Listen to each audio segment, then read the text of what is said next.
Concrete veins, heartbeat of the block. Echoes in the alley where the shadows talk. Crown on my head, fortune still in chalk. Lungs full of smoke, breathing in the grind. Teeth like razors, bite through the line. Vision so sharp, it can sever time. Jungle fury can't be tamed. Every step the ground's in flame. We the fire, we the storm. Born in chaos, fully formed. Jungle fury running wild. Cinematic, raw and vile. 808 to shake the throne. Concrete jungle, claim your own. Streets hum symphonies. Tires screech a chord. Graffiti sermons. The city's holy word. Buildings whisper secrets. Only few have heard. Brick walls crumble under heavy rain. Baseline, thunder, earthquake the chain. Tigers proud of skyline, hunt the game.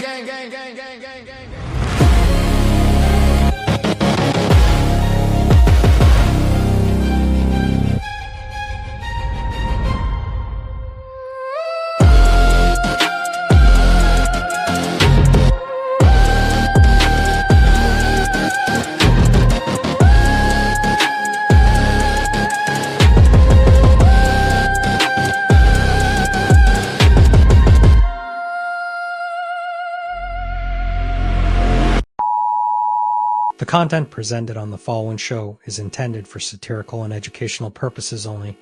The views, opinions, and statements expressed by panelists and guests are their own and do not necessarily reflect those of the host, production team, or channel. Additionally, any third-party content featured in this program is used in compliance with fair use under United States copyright law, which allows for commentary, criticism, news report, teaching, and research. Viewer discretion is advised, and we encourage independent thought and discussion. When voices clash, ideas crumble, and new truths rise. Welcome to Breaking Ground. Ladies and gentlemen, it's time. It's time for the one and only Breaking Ground. I hope you guys are doing good. I hope you guys are doing well. Friends, we have a great show today. If you watch this on the main channel, I will be cutting the stream off in the middle of the show to send you to the Wake Up Fatty Show, the new channel that already has the subs, but we need to monetize it. So pay attention. Don't lose. Get your eyes on the ball, okay? I appreciate y'all. Thank you very much for being here. The Breaking Ground show starts now. Welcome to the Wake Up Fatty Show. Inside the untouchable empire. Black people can't be racist. Prejudice, yes, but not racist. Racism describes a system of disadvantage based on race. Black people can't be racist since we don't stand to benefit from such a system. Capital of any state in the South, and this whole march adds drama to this total strife. It is known in the black community that most, not all, but most black people are racist toward white Americans. You say it's known. What do you mean? Where's your basis? They have been brainwashed over the last 50 years or so to believe that America is a racist society and that white folks are trying to hold them back.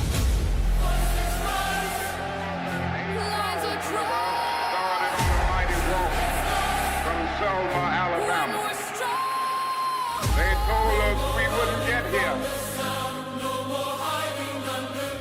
There were those who said that we would get here only over their dead bodies. Well, That all the world today knows that we are here, that we are standing before the forces of power in the state of Alabama, saying we ain't gonna let nobody turn us around. He couldn't even speak the language, but he worked hard and he made a place for himself and his family. Now, why can't you people do the same? My grandfather built this country, man!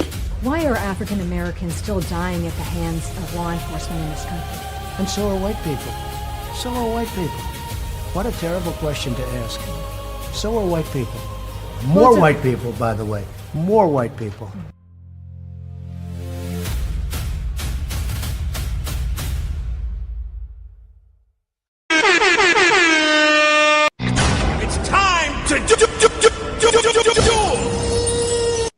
We are ready. We are ready, friends. Once again, I hope you guys are doing great. We have a great sequence of shows this week. Okay. Tomorrow, we're going to have a star-studded panel. Obsidian, Mr. Let Go, Mr. Fantastic. We are going to talk about Kevin Samuels. Mr. Let Go has been on fire with his Kevin Samuels takes. And the best way to actually talk about it is having the OGs of the manosphere in the building, talking about what we have actually going on. So tomorrow, super panel, 5 p.m., the ultimate Kevin Samuels debate, Mr. Let Go versus Obsidian with star-studded panel. We're going to have a lot of fun at 5 p.m. And on Sunday, the infamous ladies' first show, the Reese Academy meets the Untouchable Empire. Okay, we're going to have a lot of fun. Red Lipstick is going to be in the building. Nina is going to be on the building tomorrow. We're going to have a lot of fun. So 5 p.m. on Sunday. But without further ado, let's actually introduce our guests today. We have 3 hours, so we have to make it count. The one and only Mr. Kamal is in the building. Thank you very much, sir, for being here. We appreciate you, sir. Fan favorite, Taruz, in the building. Hello to you, Taruz. Thank you very much for being here, sir. Is that the Iron Man? You need to have a Deadpool. You need to get the Black Panther, you traitor. HQ, she's in the building. Thank you very much for being here. I appreciate you. Thank you very much. And straight from Valhalla, this man is very difficult to get over here, but we finally got him. Tom Foolery is in the building. Thank you very much for being here. The lovely Ghosty is back in the building. Glad to have you back, Ghosty. Thank you very much. She's a little bit sleepy, friends. Don't worry about it. She's not a vampire. Okay, she can handle the sun. We have a new friend, Admiral Gibbs, is in the building, styling and profiling. Thank you very much for being here. Old friend is back. Same time zone as me, which is crazy. 10:21 p.m. Here we go. Tariq is in the building. So to you, I appreciate you, sir. Thank you very much. The lovely Athena, she's running from us, but she's back. Thank you very much, Athena. Salute to you. And the heavyweight champ, Mr. Chaotic True, he is in the building. He says, let's go Bulls. Shout out to the Chicago Bulls. I am your host, Fatty. I'm a nobody, but I'm trying to get there. Boy, you don't sit your stupid ass down. Who the think you is? So, friends, let's have fun. Let's have fun. Let me bring myself over here because I don't want to talk a lot today. Okay, I just here to rep and moderate. And let's start with the icebreaker. It's time to do. So the Red Wing bloodbath. Okay, we're going to talk about what is happening on the right. In a massive Truth Social broadside, Trump lumped Tucker Carlson Megyn Kelly, Candace Owens, and Alex Jones together, branding them as losers, nut jobs with low IQs. He accused them of being pro-Iran because they criticized his military blockade and brinkmanship in the Strait of Hormuz. And then the clickbait jab, he claimed they are only attacking him to get clicks for their third-rate podcast because they are all being thrown off television and nobody cares about them anymore.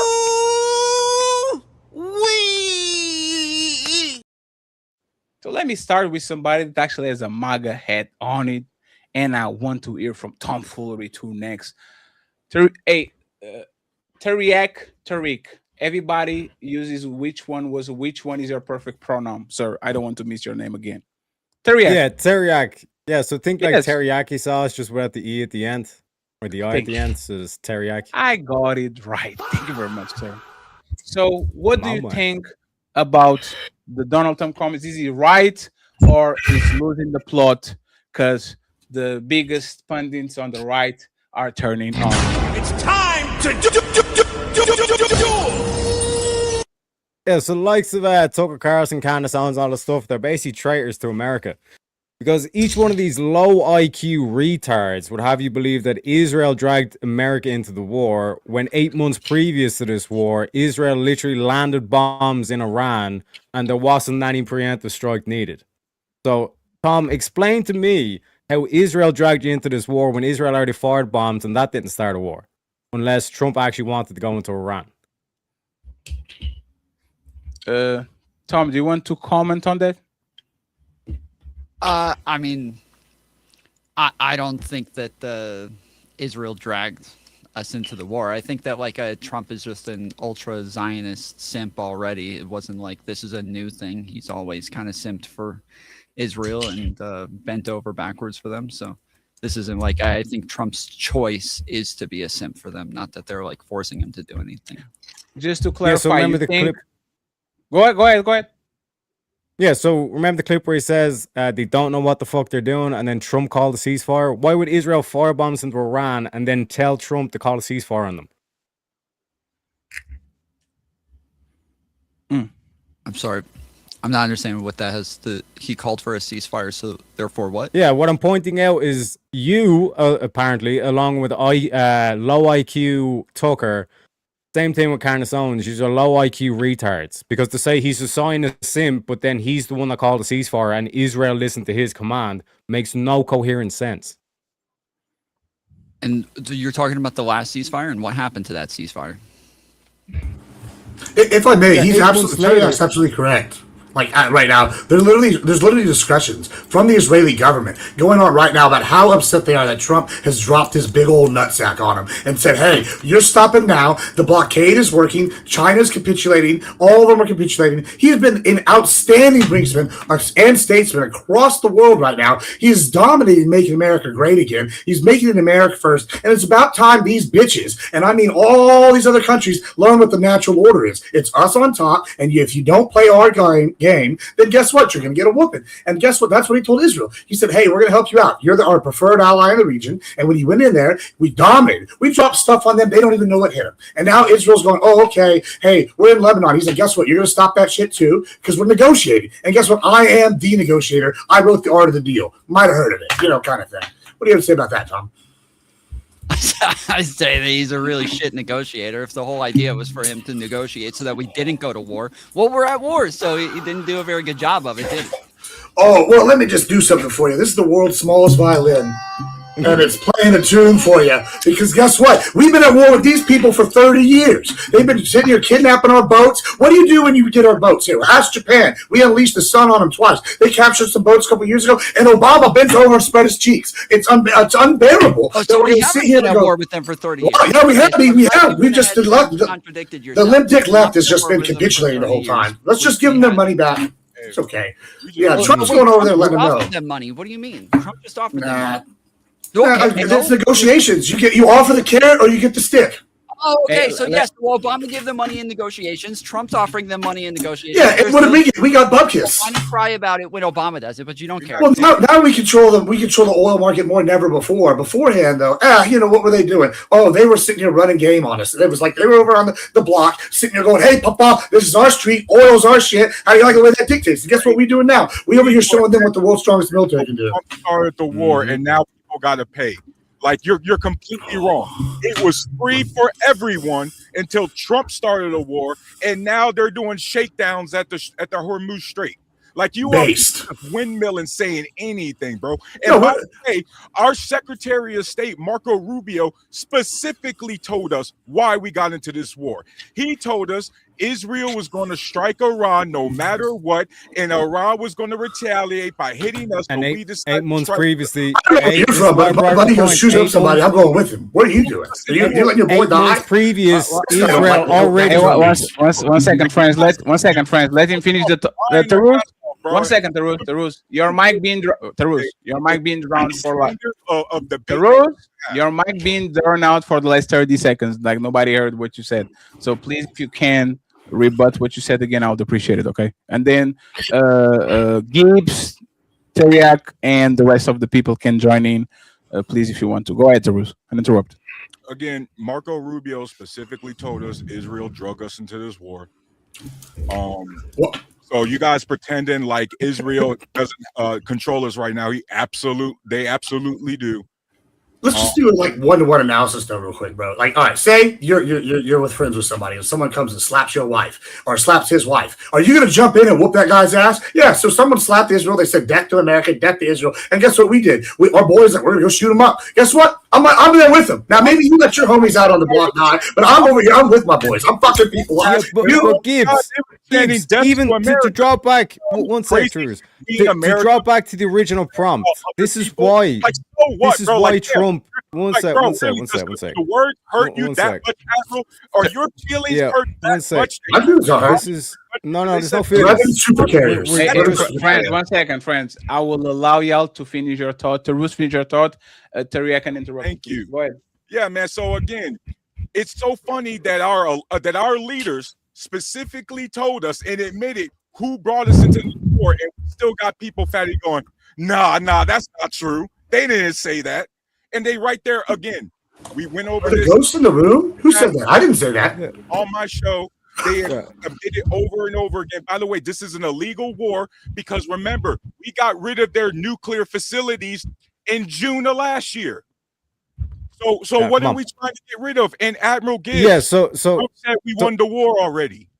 Did we not? Yeah, so again, this is proving why you're all a bunch of low IQ retards, why Trump is even calling out his own side for being low IQ retards, because anybody who believes this whole thing of Israel was going to strike, and that's why they do the preemptive strike, when Israel already struck them 8 months previous, you either have the memory of a fucking goldfish or you're literally clinically retarded.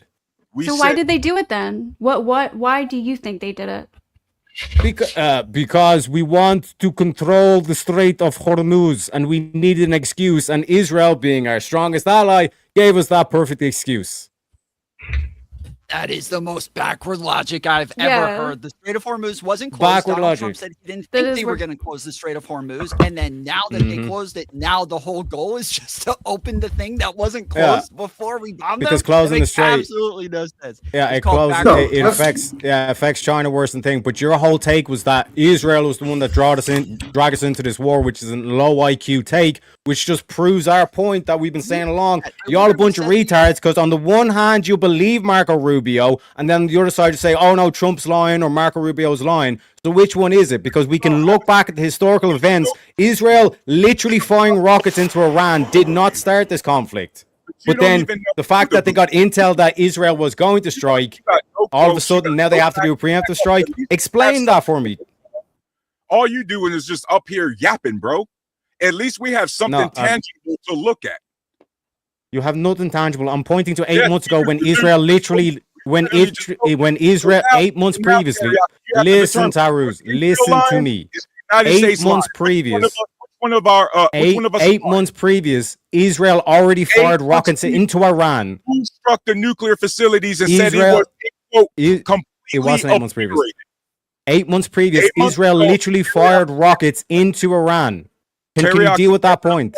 8 months. Can you deal with my point? One second, friends, because Tarus microphone. Tarus, you are not going to overtalk nobody on this conversation because your mic keep being drawn out. So, my bad. No, it's fine. Reply to Teriak's statement and then ask the question that you want to ask him, so we can end this back and forth, and then I bring the people that they haven't talked on the panel. Teriak, make a statement. Tarus, engage with it and ask him the question back that you want to ask him. Go ahead. 8 months previous, Israel already struck Iran, and that didn't start this conflict. But then the fact that they got intel that Israel was going to strike, but then all of a sudden they have to do a preemptive strike. Before 8 months ago, Trump was able to call a ceasefire and it stopped it. But 8 months later, Trump doesn't call a ceasefire, which tells us through reason and not being low IQ that Trump actually wanted to go into Iran. So you repeating low IQ doesn't make your take any less wrong. Let me deal with the point once again. Stop. Let me repeat. 8 months ago, Trump bombed the nuclear facilities of Iran, and I quote, completely obliterated. By the way, to the audience, this is one of the conflicts he claimed, one of the wars he claimed he ended. It wasn't just a ceasefire. Deal with my point. Considered the 12-day be quiet. This was considered the 12-day war, one of the wars he claimed he ended, which were once again somehow magically back in. And then Teriyaki, did you not listen to yourself? You literally just repeated what Marco Rubio told us, that Israel was going to strike first, and so because they was going to retaliate and hit us, we decided to go back. You literally just repeated what Marco Rubio and I told you. Okay, here's the question. Why didn't Trump just call another ceasefire then? Why did Trump say we won a war that we're still Don't answer my question, you low IQ goldfish. 1 point. And I'm not going to answer this dumbass takes anymore, Fatty. Yeah, because you can't, because you're a low IQ goldfish. Next. What he's saying is because they won. Because Trump claimed victory. He said they won the war. That's why he called for a ceasefire, because he already claimed victory and said he won, and now he's back there bombing them for the same exact reason. And did he not claim that he won this conflict as well?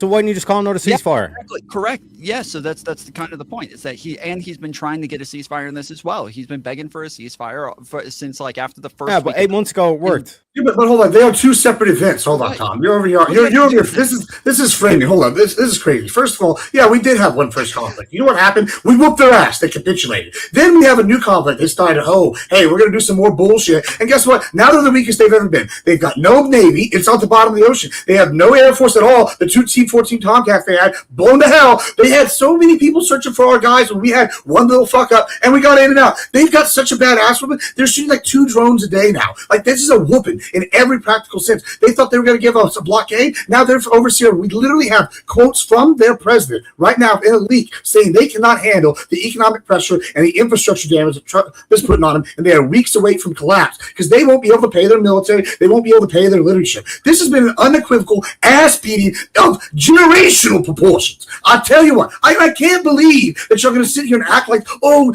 they lied about this, they lied about that. World leaders lie all the time. Trump said he wanted one thing. It's called the art of deal. You say something really extreme, and then, we get a middle ground that you wanted in the first place. That's what you wanted, but you didn't start with. And guess what we're doing now? China's capitulating. Venezuela's crying over here, doing whatever we want. And guess what? Cuba, you're next. I hope you're paying attention because this could be you. And if you want these hands, we'll give them to you. And we're going to put Mr. Rubio as the president of all these countries. And it's great because guess what y'all are doing? They're all over here crying because we're taking back the economy of the world with the petrodollar being in the United States' hands. But not Russia, right? Good. Well, fuck Russia. Dude, we're gonna go to war with China now too. You gotta be fucking kidding. It's a Cold War.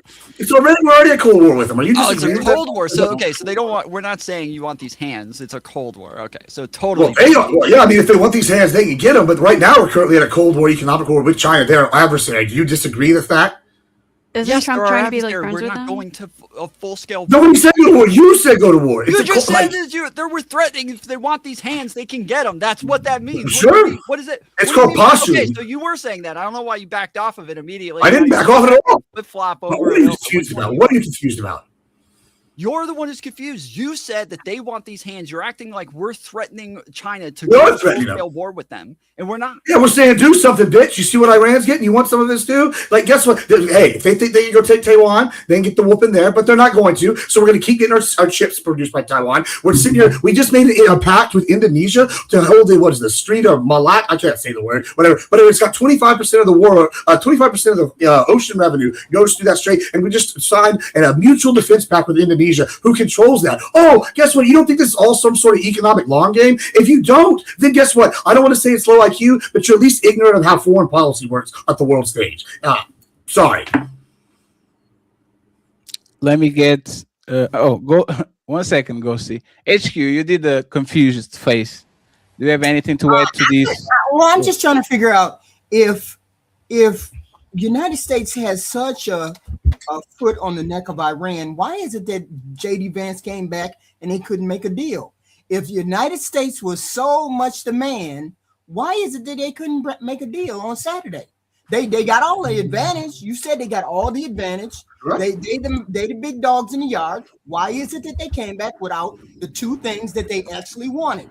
Them giving them the nuclear or uranium, giving them the uranium, and them getting out of the Strait of Hormuz, because the United States doesn't have the advantage. This is all Iran. There's just bluster on your part. That's it. They can't stop. That's not true. Iran has been there for 5,000 years. We only been here for 250. You think might is the place that they're going to win? You're not going to win through might. That uranium is 300 miles inside of Iran. We're going to have Americans dying in those mountains. Admiral Gibbs and chaotic, right? Can y'all answer HQ question, right? Yeah. If the United States has so much leverage, why are these negotiations being so hard to actually get to like the place where the United States actually feel comfortable? Admiral, and then chaotic, and then we kind of. This is very easy. This is actually very easy, right? So I don't know if they've ever talked to a flat earther before, but they're irrational. And what we have right now is basically the equivalent of a government that is a flat earther.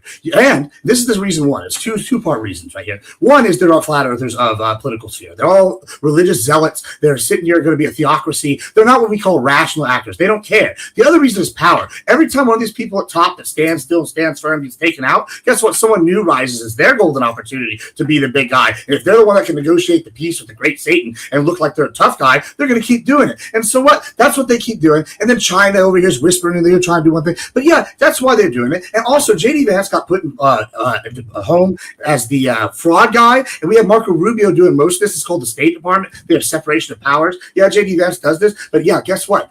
It comes down to Rubio in the end, at the end of the day. And secondly, and finally, like I said, how are you going to sit here and act like we're not beating that up? It's Persia is what that was existed there for 5,000, 4,000 years. Not Iran. Iran is a drawing of the Western powers post-World War II. We came in there after World War II, and we said, guess what?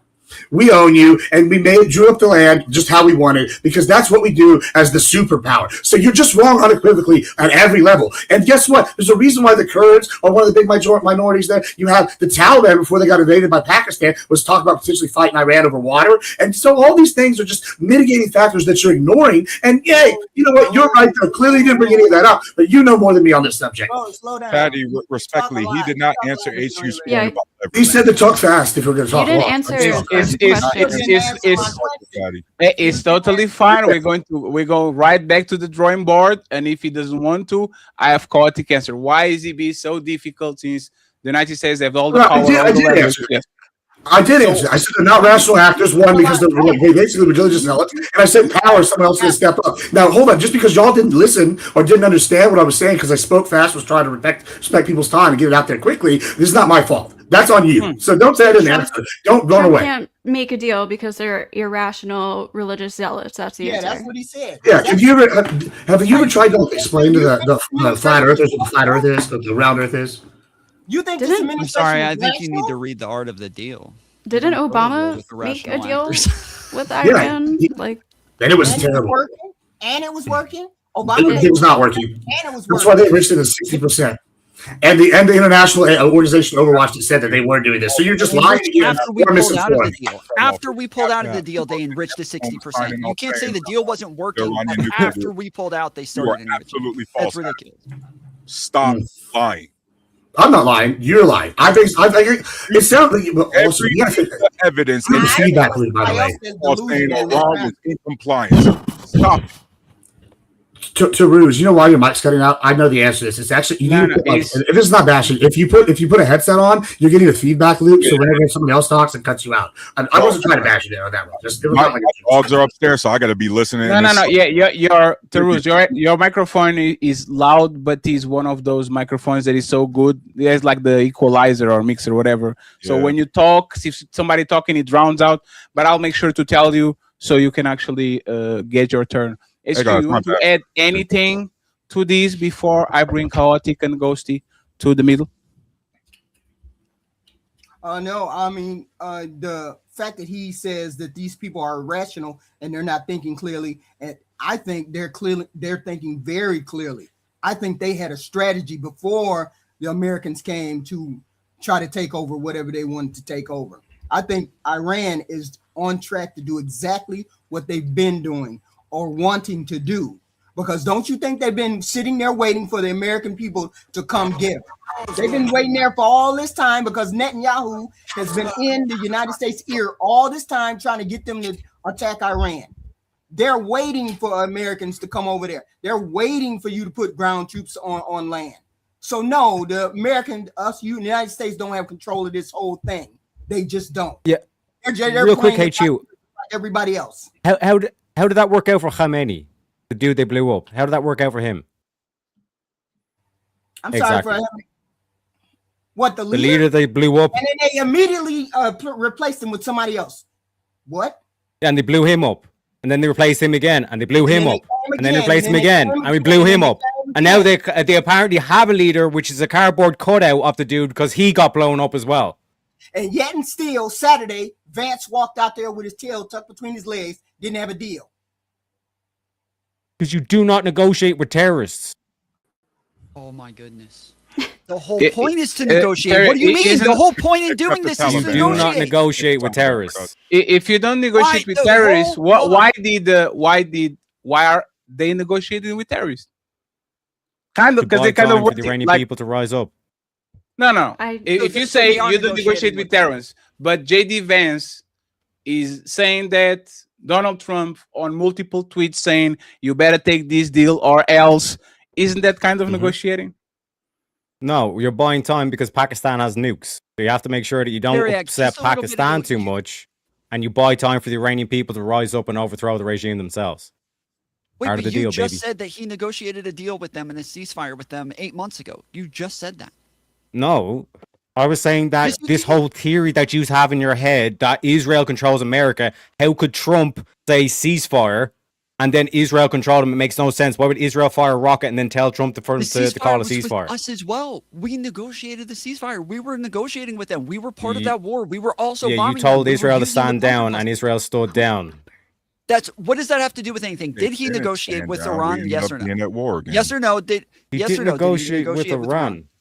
He told Israel to stand down and Israel stood down, which defeated your point that Israel controls America, which is another low IQ Okay, so take. they just decided to randomly stand down. The United States also stood down randomly. Just no reason. They just stood down. Okay. America wasn't in the conflict 8 months ago. What? Yes, we bombed were. their facilities, Terry. 8 months ago. We literally bombed their nuclear facilities. What are you talking about? You sent in B-2 bombers to nuke their bunkers. But in terms of the conflict that we're seeing right now, the crisis with the Strait of Hormuz and all this kind of shit, that wasn't there 8 months ago. So again, back to my point, you do not negotiate with these terrorists. Okay. Let me get CT and interrupted and then go see. Okay. Chaotic? Yes, sir. Yeah, what's up, buddy? How are you doing, sir? Pretty good. Question for you. From the ground. Do you think the United States? Do you think Israel dragged the United States to this war, or you think there was actually always a strategic motive to actually get into it, and it was just an excuse? There was a strategic motive. Do you believe if Israel wasn't involved in this situation, the United States would attack Iran regardless, just a matter of time? Yes. Based on that, do you think that all these pundits that are criticizing Donald Trump for starting a war, do you think, or for attacking Iran, do you think that they are low IQ, like Trump is calling them, or do you think they have actually clear and without a legitimate? shadow of a doubt, each and every last one of them should be flogged and beaten in front of the White House for their treachery. You think they're traitors? Absolutely. I'm an American. I know a traitor when I see one. If you were an Candace American, you Owens, would be all- pro-free every speech. single Let one him of them. finish his final. I'll give you all the floor. Let Chaotic is going to go on his monologue, so let him I'm not land. going to his monologue at all. I'm just No, giving you a it's direct fine. It's answer. fine. Let him go on a parachute, and then y'all got it. It's my responsibility. Go ahead, Chaotic. Candace Owens, Nick Fuentes, all of them. Anybody who is undermining America right now, especially right now, is a traitor, and they should be brought up on charges. And if it were up to me, I'm not gonna lie to you, man. I would tar and feather, to be honest with you, on national TV in front of the White House for their treachery and for supporting Islam. Islam is the worst. I already told you, man. I do not support Islam. Well, I don't want to say acting like one anti. right now. Fatty, why is it that when I'm on a panel, I don't say anything? I let everybody talk, and everybody's cutting me off. Can I just finish what I'm saying? You please, are Fatty? totally Fatty, right, can I sir. finish? We You talked are about this, totally Fatty. right, sir. We Can are going not to talk fight. about this? Let's Okay. go. Let's go.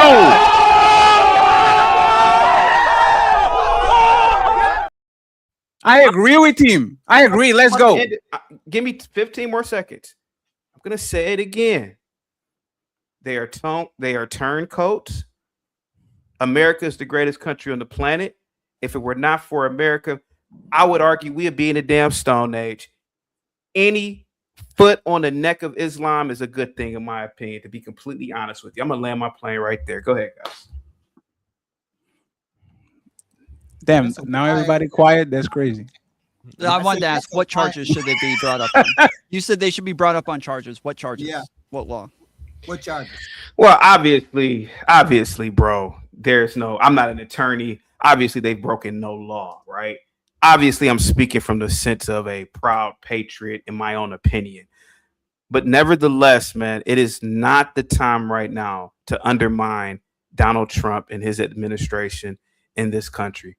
This country is literally policing the planet. This country is literally responsible for the global supply chain.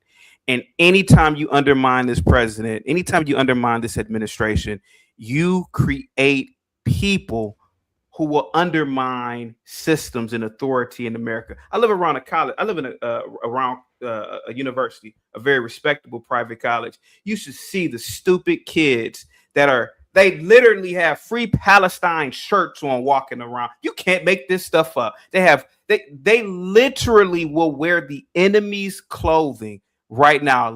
You have women who will literally say Free Palestine and Free Iran, even though if they were in Iran under that government, they would have to walk around with a goddamn burqa on. These people are stupid. And I really believe undermining our government, you create another generation of stupid kids who will create policy, who will undermine the next government, the next regime, the next administration, excuse me. Okay, so there is no law. It's the First Amendment says that obviously people have to be able to say what it is that they want. And when you say that this isn't the time to be speaking against our president, this is exactly the time, not only because he's dragging our country into an unnecessary war where he could have just stayed in the JCPOA, where we had peace with these countries in the first place. But on top of that, Donald Trump is betraying everything that he ran on. While he is correct on everything that he said about, Tucker Carlson and Candace Owens and all of these people and how stupid they are and that they're morons. Well, those are his biggest followers. Those are some of the people who helped get him elected for the bull crap that he ran on. And one of those things was not being the world police. So while you're sitting here saying, well, we're policing the world, Donald Trump ran on not policing the world, not getting into new wars, promised he was only going to end wars. He would not get into any wars. And now he's not only in a war, but on top of that, he is trying to police the other countries, as he said he would never do. Isolationism, I believe, Tom, is the key word. You are a good guy. We've spoken before, but I think you're a bit of a naive fool. And I'm saying that with all due respect. Sir, if it were not for the United States of America, bro, the greatest country that I live in and that you live in, sir, let's just be completely honest, man. Do you really want to live under Sharia law?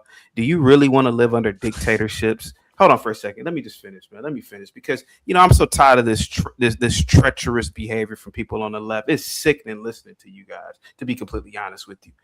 Bro, let me tell you something right now, White, because all of you leftists are sitting on high horses here. You don't give a goddamn about no Iranians. Just like last week or the week before when I was over here, when I said you don't give a goddamn about Iranian children, just like you don't give a goddamn about Congolese children who are artisanal miners mining cobalt for your goddamn cell phones. You need to stop. Everybody needs to stop playing this moral game in America, living in the lap of luxury here. The fact of the matter is we should police this planet. And you know why we should police it? Because we have the power and the will and the manifest destiny to do it. Tom, I don't want to live under Islam. These people literally were slavers for thousands of years. Do you want that back? Do you want that back? Do you want these people to come over here and destroy a civilization, which they will do because they want to live like it's the stone goddamn age? Not me. Do you listen? I see China is making impressive inroads. That's the next topic. Do you want to live under a Chinese paradigm or an Asian paradigm? I want to live under Western civilization, buddy. And I'm only 41. I'm going to try my best to be a curator, to be a steward of Western civilization. You guys are destroying it. You guys on the left, to be completely honest with you, man. See, I'm in favor of us policing the rest of the world, which is why I was against Donald Trump. I think we should police the rest of the world. The things that Donald Trump ran on were absolutely stupid. And yes, isolationism is a very stupid thing to run on and campaign on. But on top of that, I'm not afraid of Sharia law from Muslims. I'm afraid of Sharia law from people like you who want to tar and feather somebody just because they said something against your president. See, that's the difference between the left and the right. The left understands that criticism is a part of the accountability that we're putting up against our government. People confuse criticism with disloyalty. That is not disloyalty. That is us holding our government accountable because we elected them. That doesn't make us disloyal. We're just as patriotic as any other person here. We just but you're criticizing HQ. You're criticizing Trump for calling out his own side. Let her land and then HQ, and then I want Ghosty and come all over here. Atina, I saved the last for you have it backward. When you say we're not patriotic, if we criticize, you got it backward. In a democracy, questioning leadership is a part of being engaged in our country. It is not disloyalty. This is something that we're supposed to do. We're supposed to hold our people accountable. Yeah, you're supposed to criticize people even if you're on your own side. You don't play team games, which is what Trump is doing by calling out, like you guys claimed, that the reason why Trump got elected was because of Tucker Carlson, Candace Owen, and all this kind of stuff. And now Trump is calling them out for being low IQ because they're making erroneous claims that Israel dragged us into this war. So Trump's doing what you just preached, AQ. It's also ludicrous that she says that they're patriotic. Last person that criticized the left, that to that extent, they took out, his name was Charlie Kirk, and then the left danced on his grave and sold images of him getting shot. It's outrageous that you're going to sit here and say these despicable things and say we hate all these people, and then, oh, Lord, you should be, you're the evil one. I've walked down the road, and I've seen people on protest, and every time someone's screaming and saying the worst things to someone that's lefty, if I say, for example, and it won't even be that hard to take, oh, you know what, I'm a Southern Baptist, right? And the Southern Baptists, they don't like the LGBTQ. But you know what? And I'll tell you something. The truth will set you free. Martin Luther King said that. You might have heard of it, right? And when I say I don't give a shit if they're gay, you can take me at my face. But if I sit here and say, oh, I'm a Southern Baptist, all of a sudden, you know what they're going to do on the left? You're going to sit here and scream, how this man's evil. This man's awful. He wants all these things. Because guess what? You can't take any criticism. And when you sit here and say you're patriotic, it's an outright lie. You'll sit here and squash things left and right. Remember when we wanted to talk about COVID? We couldn't do that on YouTube. We can talk about all these things. And so y'all sit here and put down all these laws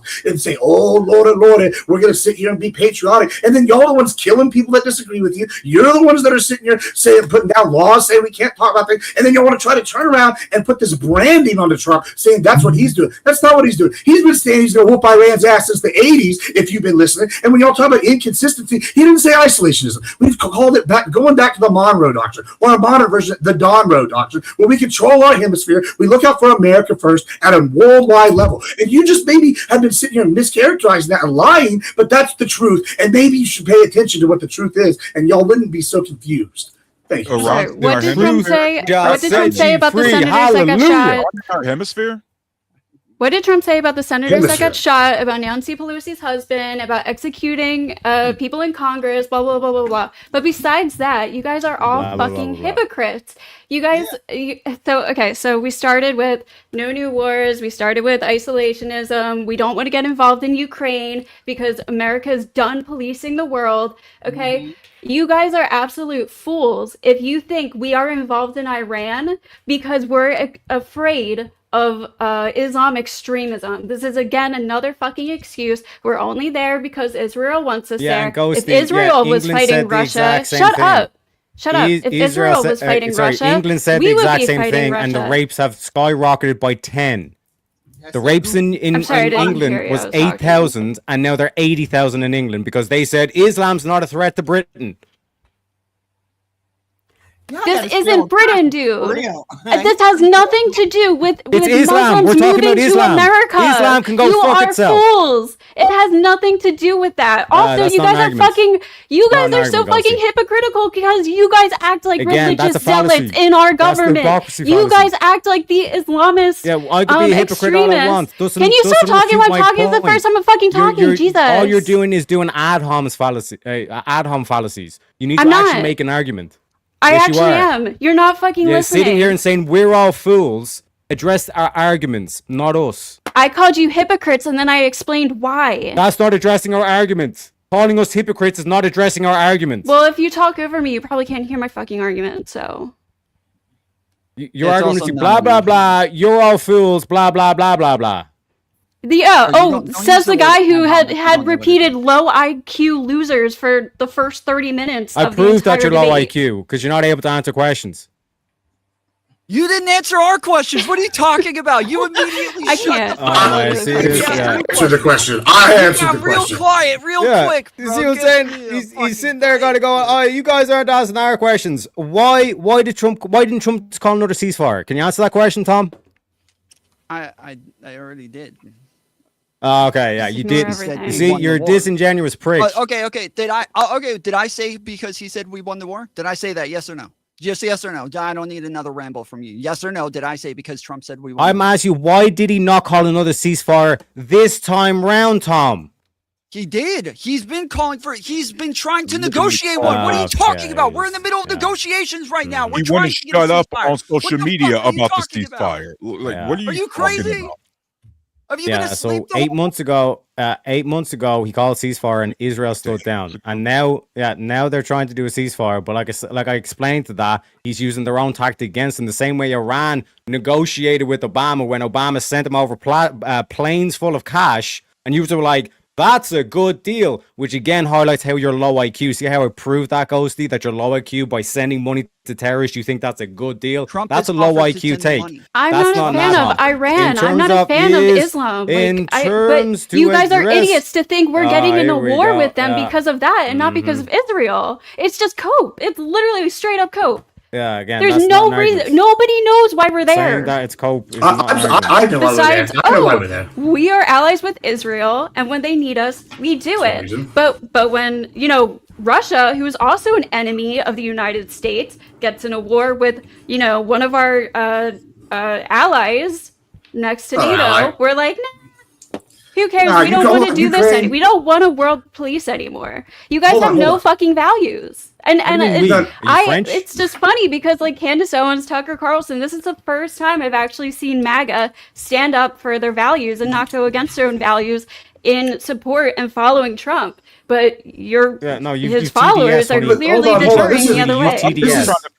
This is trying to figure out how the four horsemen of MAGA are somehow traitors now. Like this makes no sense. You're talking about four people who, if they didn't exist, Trump as president would never exist. Like, Amy Ross has more pull than any of them. Like, what are you talking about, bro? Candace Owens is basically Alex Jones now. Like, come on, bro. Like, are you serious? Bro, are you serious? MAGA is Trump, not if she was a boxer, her name would be Candace. It's the Jews, Owens. Like, you gotta be kidding me, bro. Like, she's outrageous. She's talking about lizard people the other day. Like, you gotta be fucked up talking about her being serious. The left has been saying this for 3 fucking years about Candace Owens, and all of a sudden it's like, oh. You guys literally loved that lizard talk for 10 years, and now instantly it's a bad thing.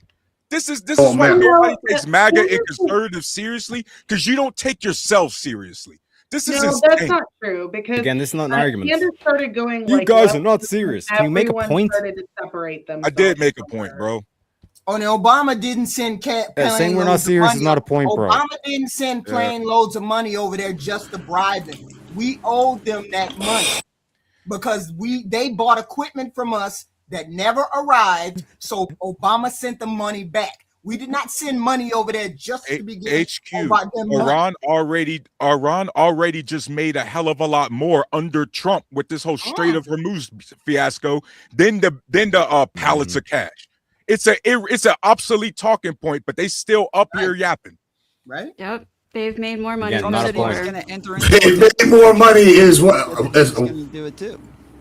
Trump said that he was going to enter into it and try to make money off the Strait of Hormuz with them. Trump wants to become partners with them. So while you guys are sitting here talking about how they're crazy terrorists and that they're so insane, we don't want to deal with people like this, Trump is trying to enter into business deals with them and have them as a partner. With the Iranian people, yeah. That's absolutely correct. With the new regime that we control.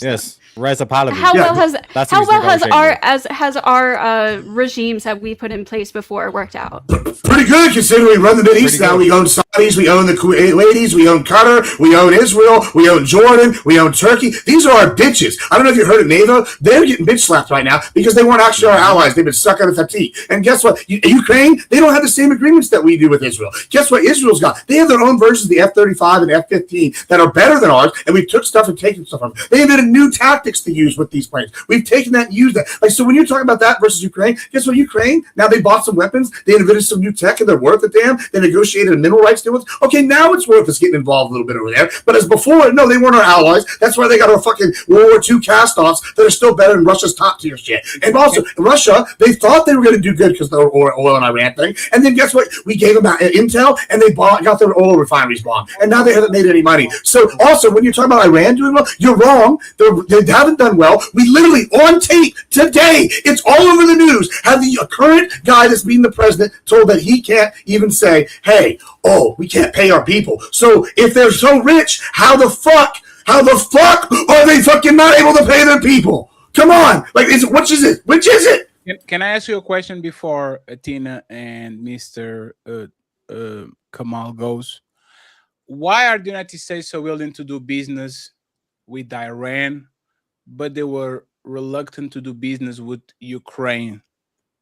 Right? There was a point of time where the United States didn't want to sell weapons to Ukraine. They didn't want to negotiate with Europe. And all of a sudden, for whatever reason, they are very willing to negotiate and put money on the pockets of literally the enemy that is warring, is with conflict with them right now in Israel. Like, why does that happen? Well, it's pretty simple. One, like I said, it's called 11 super carriers. We got 2 in the region right now. We bombed the shit out of them. The current regime that was there, they're gone. They're dead. They're in the ground. They're literally on the side of a wall. And you're sitting here going, hey, What's the same regime? No, they have a cardboard cutout, like this other guy said earlier. I'm sorry, I don't know your name off the top of my head. But yeah, they have a cardboard cutout, and they can't even pretend to bring the real guy out because he's dead. They're posting meme AI videos, and they can't pay you. So, of course, we're going to try to put someone in charge that we own. We are the superpower. We're literally going to own them. And I don't know what happens when you own a business, but you guess what? You pay those people. It's pretty simple. But when Obama did it, he was capitulating. There's a totally different situations, and that was bad policy. And they go, oh, they were following the rule. Okay, how did they get 60% enriching uranium then? How come the inspectors said they were shutting them out? So y'all are just ill-informed or lying. That's the problem, and it's easily fact-checkable. Hey, Fatty, if Trump got Obama's 2015 Iranian nuclear deal negotiated, Admiral and Terriak would be glazing nonstop.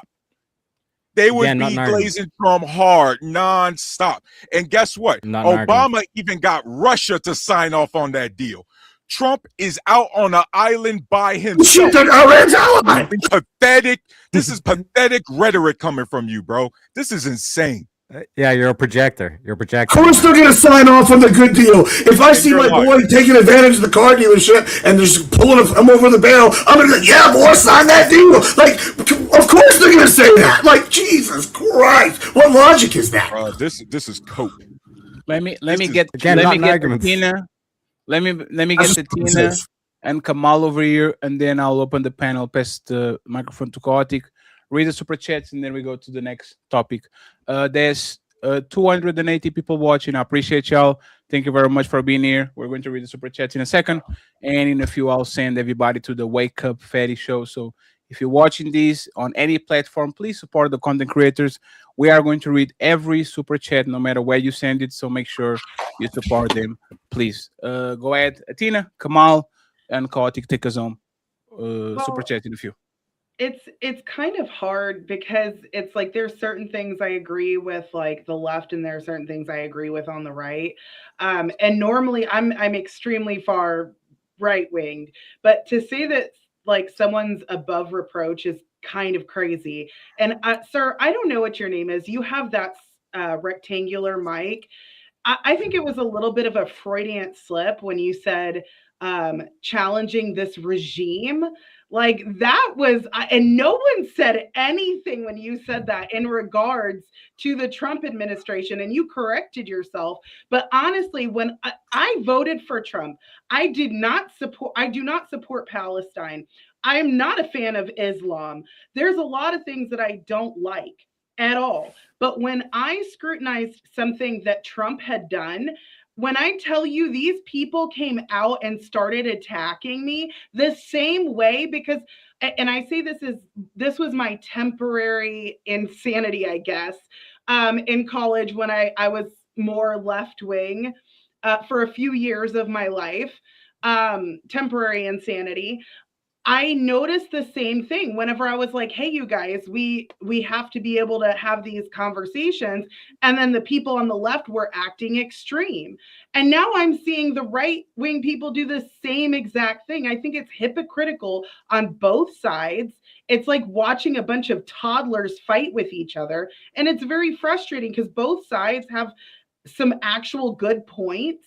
And I may agree with a lot of the policies that Trump's done, but there are certain things that, like, yeah, he should be saying that scrutinizing some of his actions means you're a traitor is absolutely insane. And saying that people like Tucker Carlson needs to be tar and feathered is outrageous. This is the same tactics that the left was doing. It's the whole reason why we separated ourselves. We said that they were violent and all of that. And then you're saying the same type of rhetoric. Like, I really don't understand that.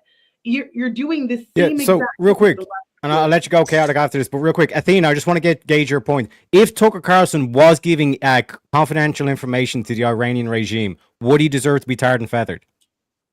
Yes or no? Just real quick. I don't want to pass off the Chaotic. Giving, confidential information to the Iranian regime. Oh, yes, absolutely, yes. Okay, Chaotic, go ahead. No comment. No comment. I don't have a rebuttal.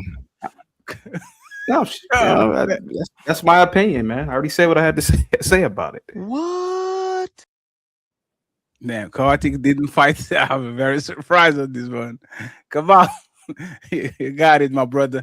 Comment on anything you heard, Kamal, on these first 50 minutes of back and forth.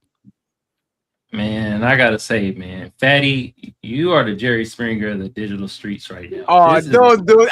We'll be able so well today. Yeah, you got characters on here, bro. I'm telling you right now, bro.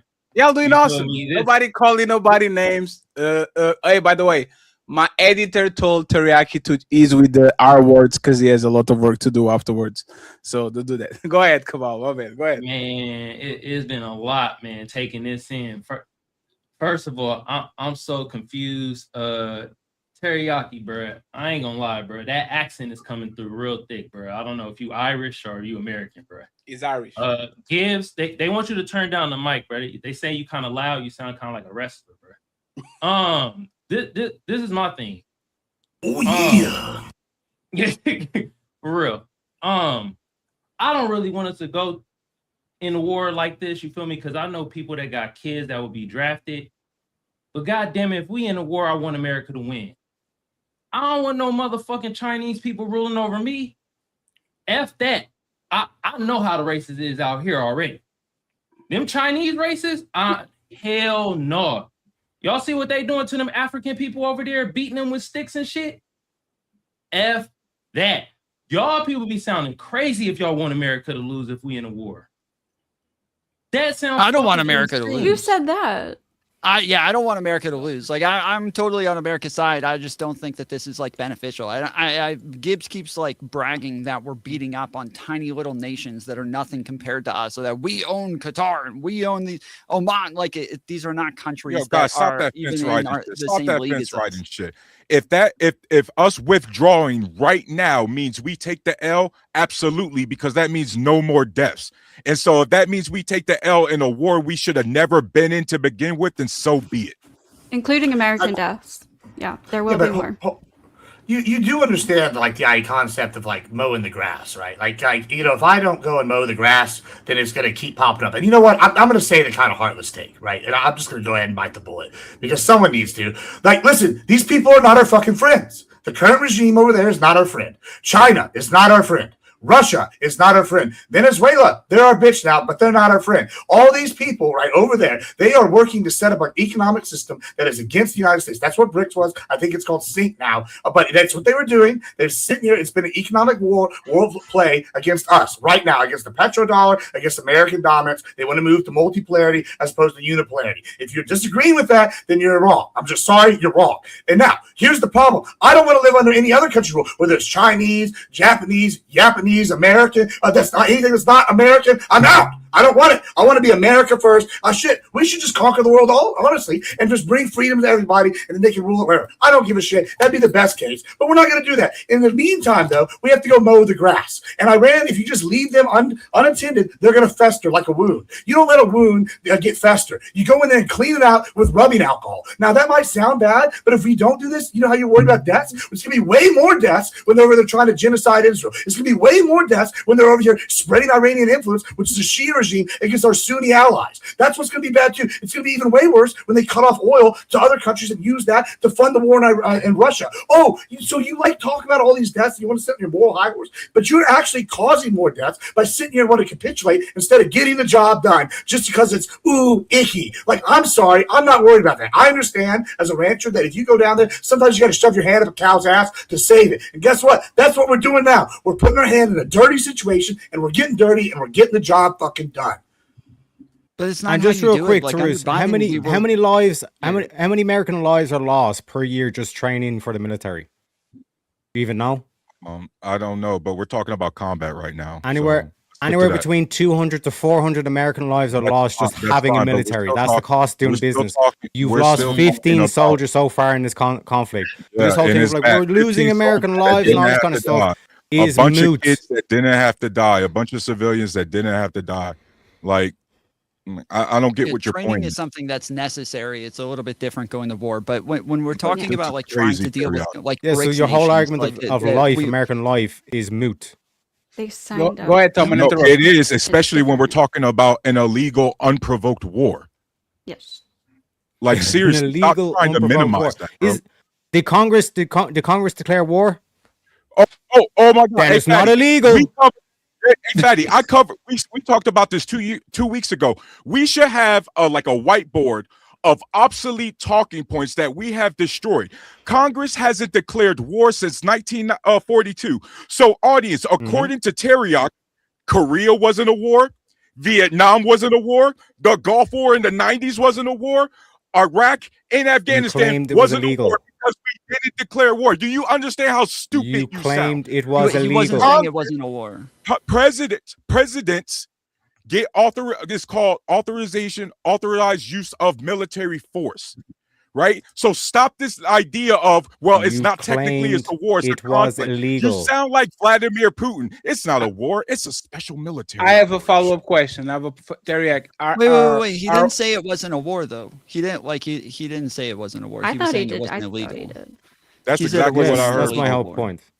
That's exactly what I heard. He absolutely said it wasn't a war, Tom. So let me ask a question. Let me ask a question. Even though Trump and Rubio call it a war, Tom. Let me ask a question. Let me ask a question to the panel real quick. Did Congress declare war? He was asking, did they declare war because you called it an illegal war? And so he's saying, well, it's not.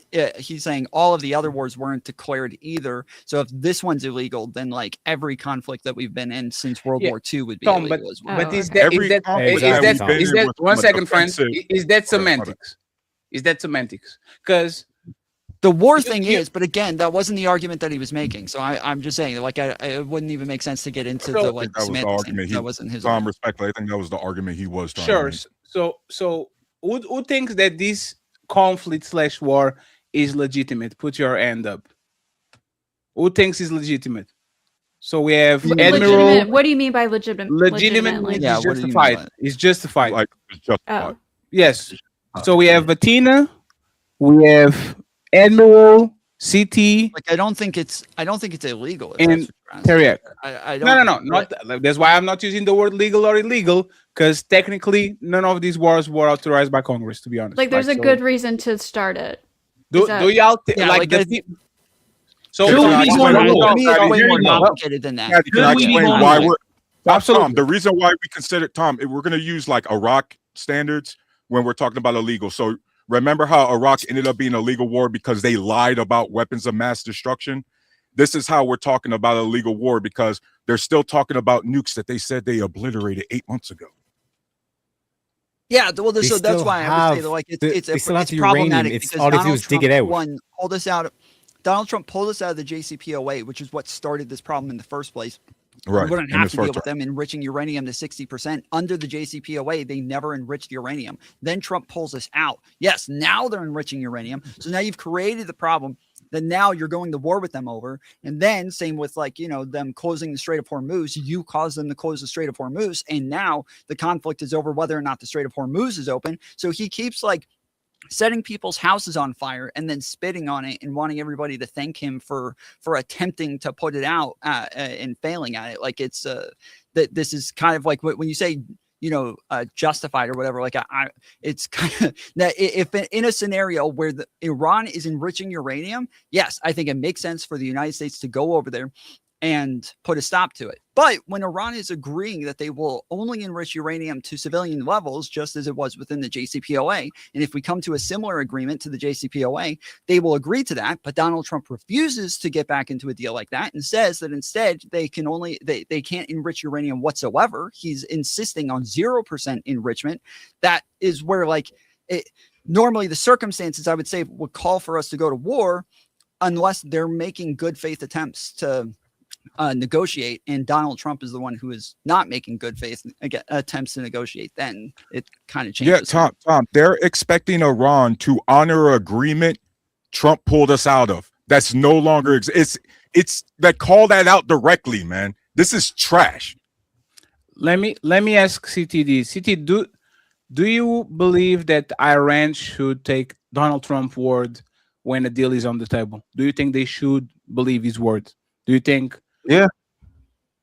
Any justification on why you think they actually should take his word for it? Because isn't he a master negotiator? Has he not? I mean, doesn't he have a proven record of being a negotiator?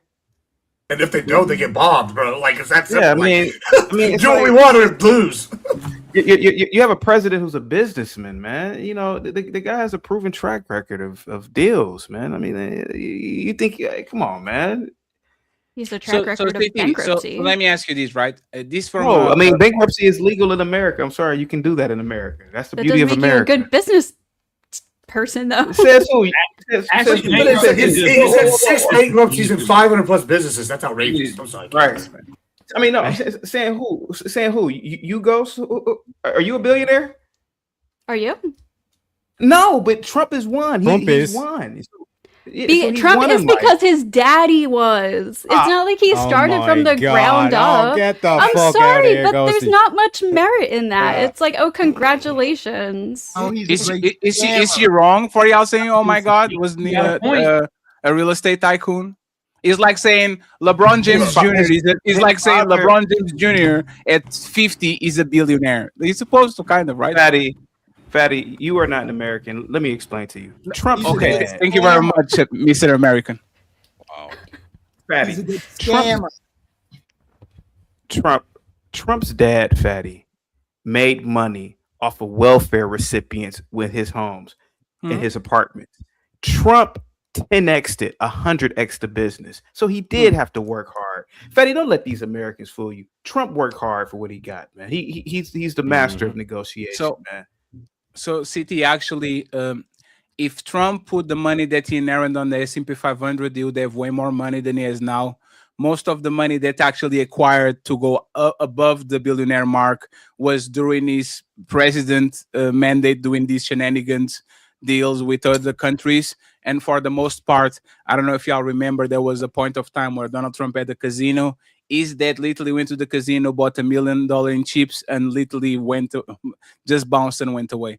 Donald Trump might be the mess, like he might have the results, but if you actually look at history, I think anybody on this panel just putting the money on the S&P 500 and going to sleep for 20 years would actually have better results than him. Matter of Atlantic fact, City is a wreck. I go there almost every year. Before Trump, it was really nice, and now it's a piece of shit. Like, Fatty, who do you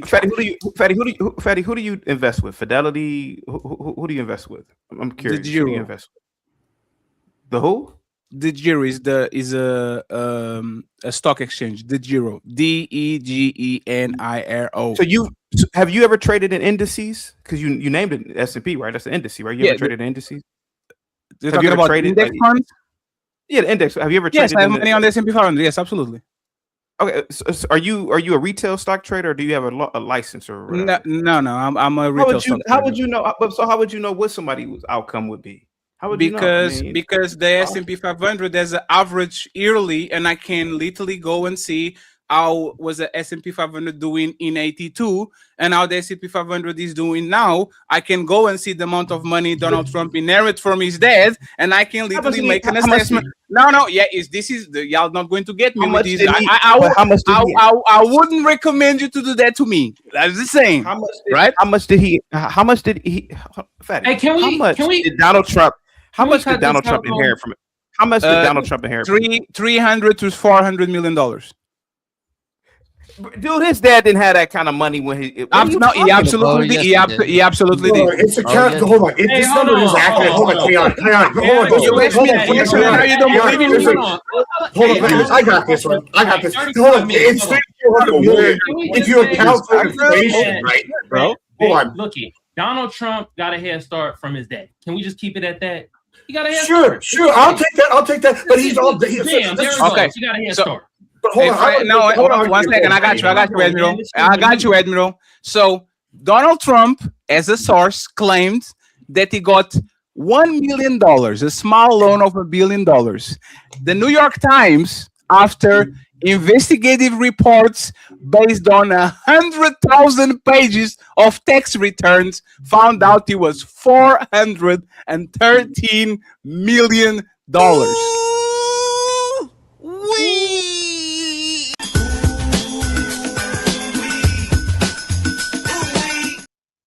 Hey, I'll grant that, Fatty. Y'all can do whatever you want now. Chaotic and Admiral to the floor. I'll just report to you. One question, Fatty. Like, come One on, question, CT. Just one question to you, Fatty. If what you were saying is, because you know a lot of this stuff on Google is bullshit, right? Even on people's network. If what you were saying is so true, why was his brother an airline pilot? Well, I'll even. No, let's just grant it. Go ahead. But hold on, let Fatty answer. Fatty, if what you're saying is true, let's assume everything you're saying is true. Yes. Why was his brother an airline pilot? Because he likes to fly planes, and because because he likes to fly planes, and the second one second. No, let me actually tell you, flight pilots are probably top 5 in the most well-paid professionals if you're not taking motherfucking diamonds from the floor. So his money, so his money and his status. There's no more, if a pilot comes into the room, as long as he's not the president of something, the pilot probably is the most high status in 99% of the rooms and is the best paid in those rooms. Why wouldn't he become a pilot if he likes to fly planes? Well, on top of that, I just want to point out. I just want to point this out because you were saying if I was to get $1 million from my dad and to just throw it in the S&P and wait 20 years, I would make a better return than Donald Trump. That was your claim, Fatty. No, that was not my claim. One second. My claim was if you pick the money that he inherent, which is $414, if you put that money on the S&P 500 in 2019, not in 2010, not in 2000, if you put that 6 years ago, the S&P 500 literally doubled the money. So if you connect that to his fact that he's doing business deals using his presidency role, you would have clearly way more than $1 billion. You still will be a billionaire. One second, please. Only in 5 years. This is not. This is not debatable. What are we doing? It is debatable. One sec. Because if it was to double, if it was to double in value, you still wouldn't have $1 billion. No, And Trump is multiple billions. I was to respond to this. I would like to respond to what you said, Patty, since you've I got you, Tom. Don't worry about it. I'm gonna have to talk. I just before they keep responding to something. What is that, Ghosty? I want to correct like what's My being bunny. said. So Trump gave yes about $400 million in a bunch of different ways. Like a lot of it was through like. Some of it was stocks, some of it was real estate, some of it was businesses. Him and his brother also sold their dad's business for like $170 million or something like that. And it was so it ended up being a total of $400 million over the course of like years and years and years. Mm-hmm. So it wasn't like he was just given where he says I was given a small loan of $1 million. It wasn't like they just gave him $400 million in one sitting. It was over a bunch of different a bunch of different ways, a bunch of different means, a bunch of different periods in time. It was so, and then on top of that, you add inflation to it, and like how much that would be today, it would be very different numbers. But yeah. So you disagree with the statement, just to make sure, so you disagree with the statement that Donald Trump is not outpacing, like the original statement is the master of the deal, and I'm saying. Technically, anybody on this conversation, if we inherit the money that he has and did conservative investment, we will be very close to what he has. Is that an unfair statement, Tom, or you agree? The reason that's like really important is because people who like if you go work at a like a record label or something like that, by far the majority of people that they bring in they fail with, right? They'll fail with like 99% of the artists that they bring in. They don't make albums, they don't get on like the Billboard top 100 or anything like that. But the 1% who does ends up bringing in all of the money to pay off for those people plus more. And so that's kind of what it is with somebody like Donald Trump, where you have that much money, you have this many chances to keep gambling with the money and eventually make money, where they say like, oh, he went bankrupt this short amount of times out of like 500 businesses. Well, yeah, if you get chances at 500 businesses, you got to hit like big once or twice only. And so yes, most people don't have millions and millions of dollars to invest in that many businesses and fail that many. So I would like to respond now. All right, couple things. Let's just, hey guys, my conservatives, trust me, I got this one. Just like let them. It's gonna sound like I don't know. Tom, come over here, Tom. But just trust old Papa for a second. All right. First of all, let's just grant Fatty's premise, except for the S&P thing, that he got 413 million. We don't even have to do what Tom Foley said. Let's just say he got it straight cash or whatever method Fatty wants to claim. I'm going to let him say all that because I don't really give a shit about any of that because that's not important to the point we're going to make. Let's just grant all that. Okay. So first of all, we can all say 413 billion is less than 413 million is less than $1 billion. So that sounds like it's less than $500 million. So okay, cool. We at least doubled it. So that's at least pretty good. Secondly, we got to factor in 70% of wealthy families, the top 1%, they lose their money by the second generation. So, okay, he's in the top 30 percentile at least. And not only is he in the top 30 percentile, he's actually doubling his fucking inheritance if we just take Fatty at face value. So, no, it would be better than the S&P, even at Fatty's best argument. Even with his argument granting all the money, that's just not true what you said. It's not true because one, that's accounting, like Tom said, for over the course of lifetime, valued it for inflation. It's not like he got this 413 mil straight cash yesterday and it's in today's dollars. That's important. Tom will agree with that, and you just laid it out. Now, even if we grant that premise, no, it's just not happening. Secondly, we all brought up the businesses. He's got over 400 or 500 businesses, 6 bankruptcies total. Wow. I wish I had that ratio. I own 3 businesses, and I had to fucking sell one. I didn't even want to sell it. I sold it because I wanted to buy something else. If I maybe did as good as Trump, I could have kept that business and maybe made 5 more and then got 1 bankruptcy. That would have been pretty good. You know what? Like, this is a common practice in business to have bankruptcies, especially at the high level. So that argument's out the window. Now, let's just go talk one more thing. When you sit here and say, oh, you're blaming him saying his daddy gave him, let's say his daddy gave him all this cash straight. You're mad that his dad was successful and taught his son not to be like this other 70% of losers, and he was took that advantage and ran with it and was one of the most premier developers in all of New York City, the crown jewel of the economy in the United States, until Dallas came along and stole all that shit, because we're better here in Texas and we know it, like Globo Gym. And I gotta say, when y'all sit here and call me a wrestler, by the way, I love it. That's good. I'm trying to match the energy. Fatty puts on a good show and has all these people dancing and all these gifs. And you know what? I gotta say, if we're gonna do that, you got to bring some charisma, and the whoopings are happening right now. And I don't even need the charisma because we're just speaking fact. Well, the problem is that we can't fail that many times, though. Tom, I put you up there for you to be a moderator, Tom. Hey, friends. Which billionaire rug pulls their own constituents when you have $1 billion? Donald Trump literally created the Trump coin and rug pulled their old supporters and fuck his old shit. Donald Trump, even 4 years ago, was convicted of fraud on Trump University, $25 million, because that motherfucker is so greedy and he was struggling so bad that he had to literally scam these people. Not only that, the New York City, this man is a master negotiator. New York City banned him from doing business from 10 years and gave him an ass whooping of a fine because he was lying on his tax returns and on the money notes. Donald Trump couldn't literally borrow money from nobody. If y'all know anything about politics and economics, once you have the money and the power, you don't even have to spend your money. The bank comes knocking at your door and saying, sir, let me borrow against your money. You don't have to spend nothing. I'll give you 2% interest and you can gamble with our money. He was so bad at gambling with the bank money that he had to go outside of the United States looking for financing. Respectfully, friends, respectfully, Donald Trump is a motherfucker that stumbled upwards. That's all. No. He's one of these individuals that has the ability of stumble, and when you look at him, instead of him being on the bottom just like us, he actually stumbled upwards because the Trump brand actually has power. And the Trump brand didn't stop with Donald Trump. The Trump brand started with his dad. If you look at all his family, you can see this family is very well positioned. Even the kids. One second, please. One second. Let me just finish, and then you got it. Friends. Just one thing.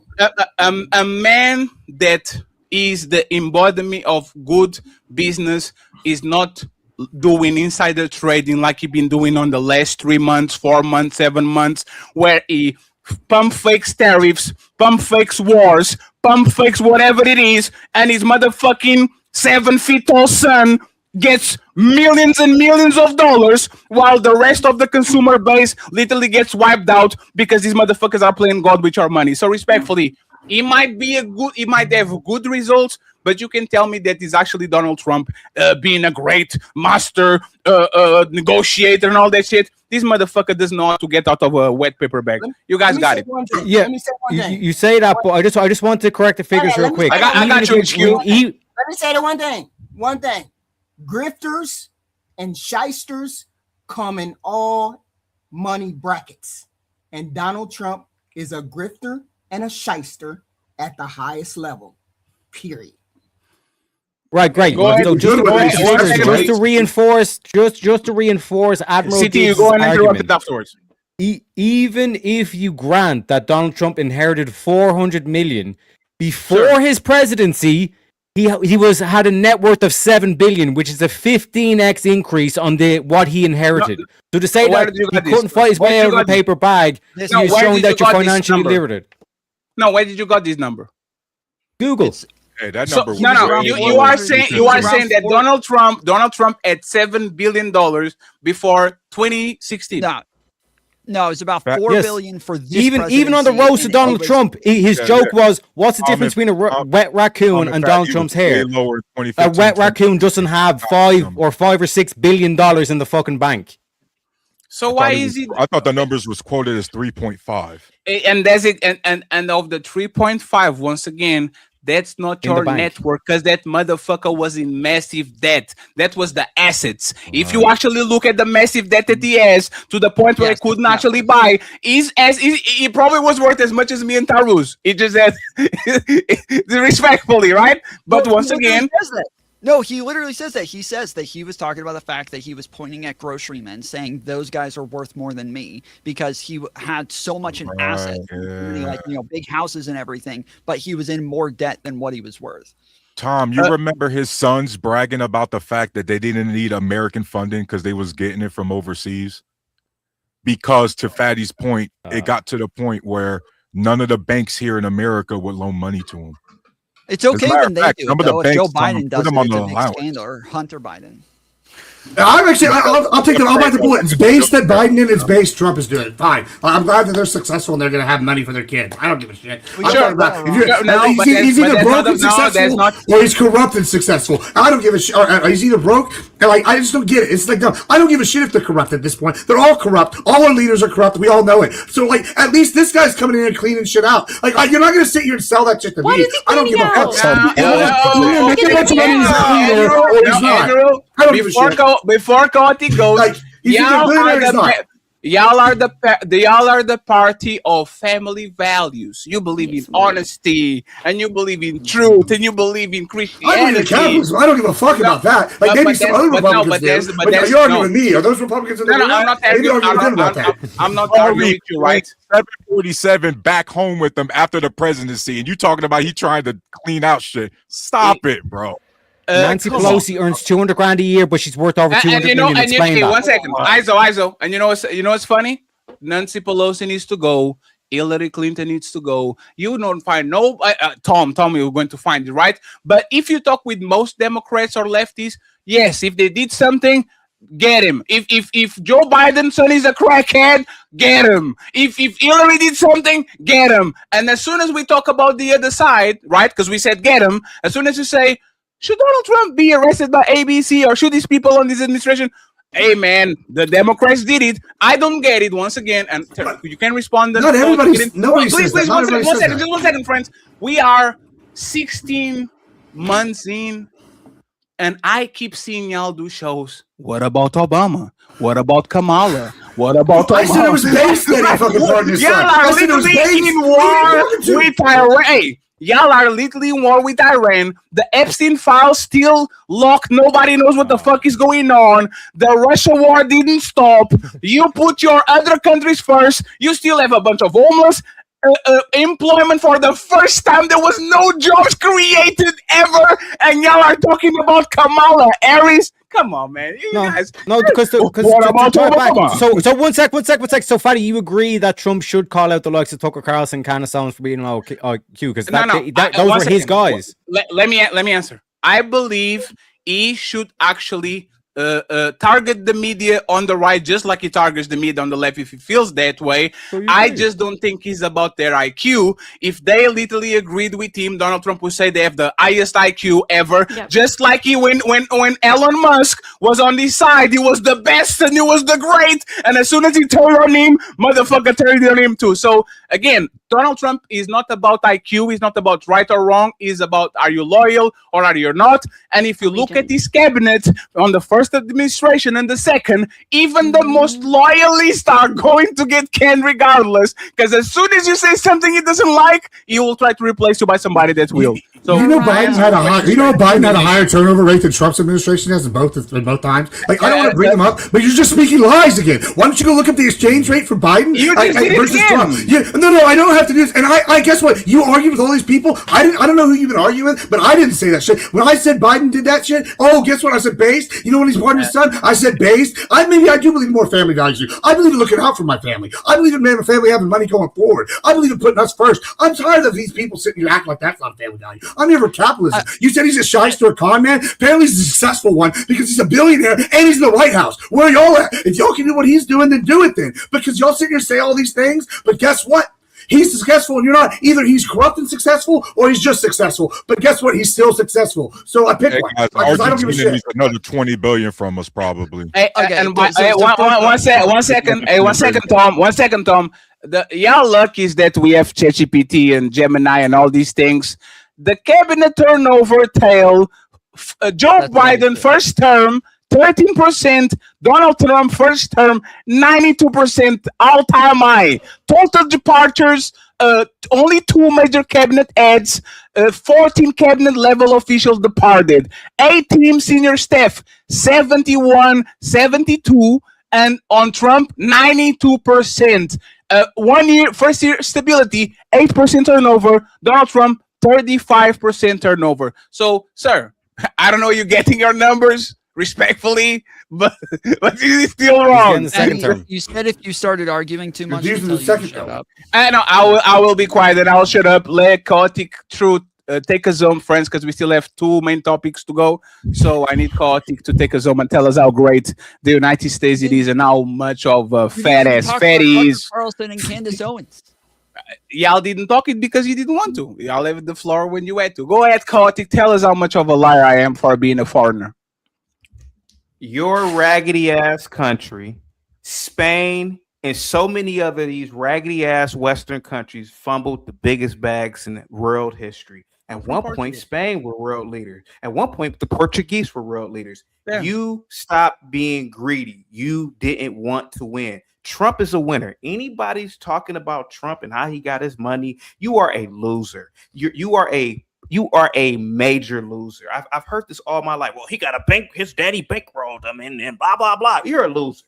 You come from a family of losers because winners don't talk. Winners don't talk like this. Let me tell you something, Fatty, and I'm going to land the plane here. Rule number 1: attack, attack, attack.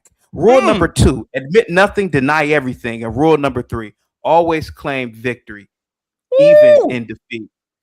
Donald Trump is a winner. Donald Trump's America. And I'm not going to let somebody sounds like a trophy. I'm not going to let somebody like you. I'm not going to let somebody like you, Fatty, with your foreign ass, with your Portuguese tongue, disrespect my president. What is your country doing? It ain't winning. Hey, let me answer. It ain't winning, bro. Let me answer.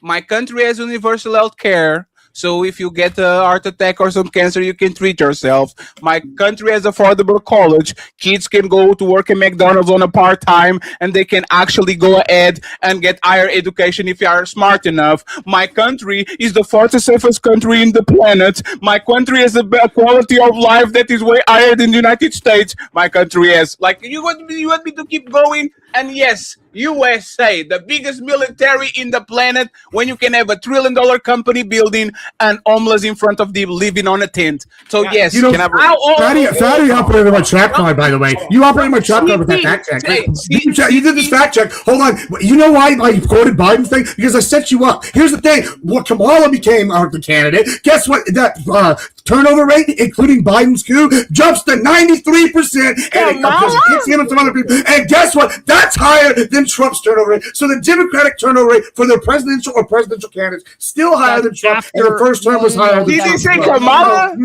That's right. That's right. Thanks, you got to factor in the fact that Biden's administration's first term turned him over as well. Ain't that a bitch? No, he said Kamala. Go ahead, Kartik. Hey, Tom, take us home, Tom. Go ahead, Kartik. He said Kamala. This is personal between me and you. Oh, shit. When your Portuguese ass gets sick and you need specialized care, I'm not wishing this on you, man. I'm talking about just your whole raggedy country along with other European raggedy ass countries. Right down the street from where I live is the Cleveland Clinic, the best hospital on the planet. You could talk all that universal health care bullshit you talking about, but I can tell you right now, Sultans have been at the Cleveland Clinic. I've seen very wealthy people from all over the world come here. Ain't nobody going to no goddamn Lisbon for no goddamn. They go to Germany though. They go to Madrid though. Oh, hey, Luka Doncic got a problem on his hamstring. He went to Madrid to take treatment. Kobe Bryant, every time he had a problem with his knee, he would go to Germany. Respectfully, I can have both. Oh, I can have public system, and if I choose so, because I pay American taxes, go to the Cleveland, right? The Cleveland. You need whatever the hospital you have, and take care of my bum shoulder. It's fine. I will pay regardless, right? So, let me go. Go ahead, Kartik. You can lie to us again. Is your country a superpower? I'm a part of the European Union, so yes. You could drive. You could. And who pays? It's just like asking, is Minnesota a superpower? I'm a part of the European Union, the biggest trading bloc in the planet. So yes, and a part of NATO, a part of ONU. I get all the privileges of getting a part of the most popular and powerful bloc. Because we protect you. We are your military. You're welcome. Thank you.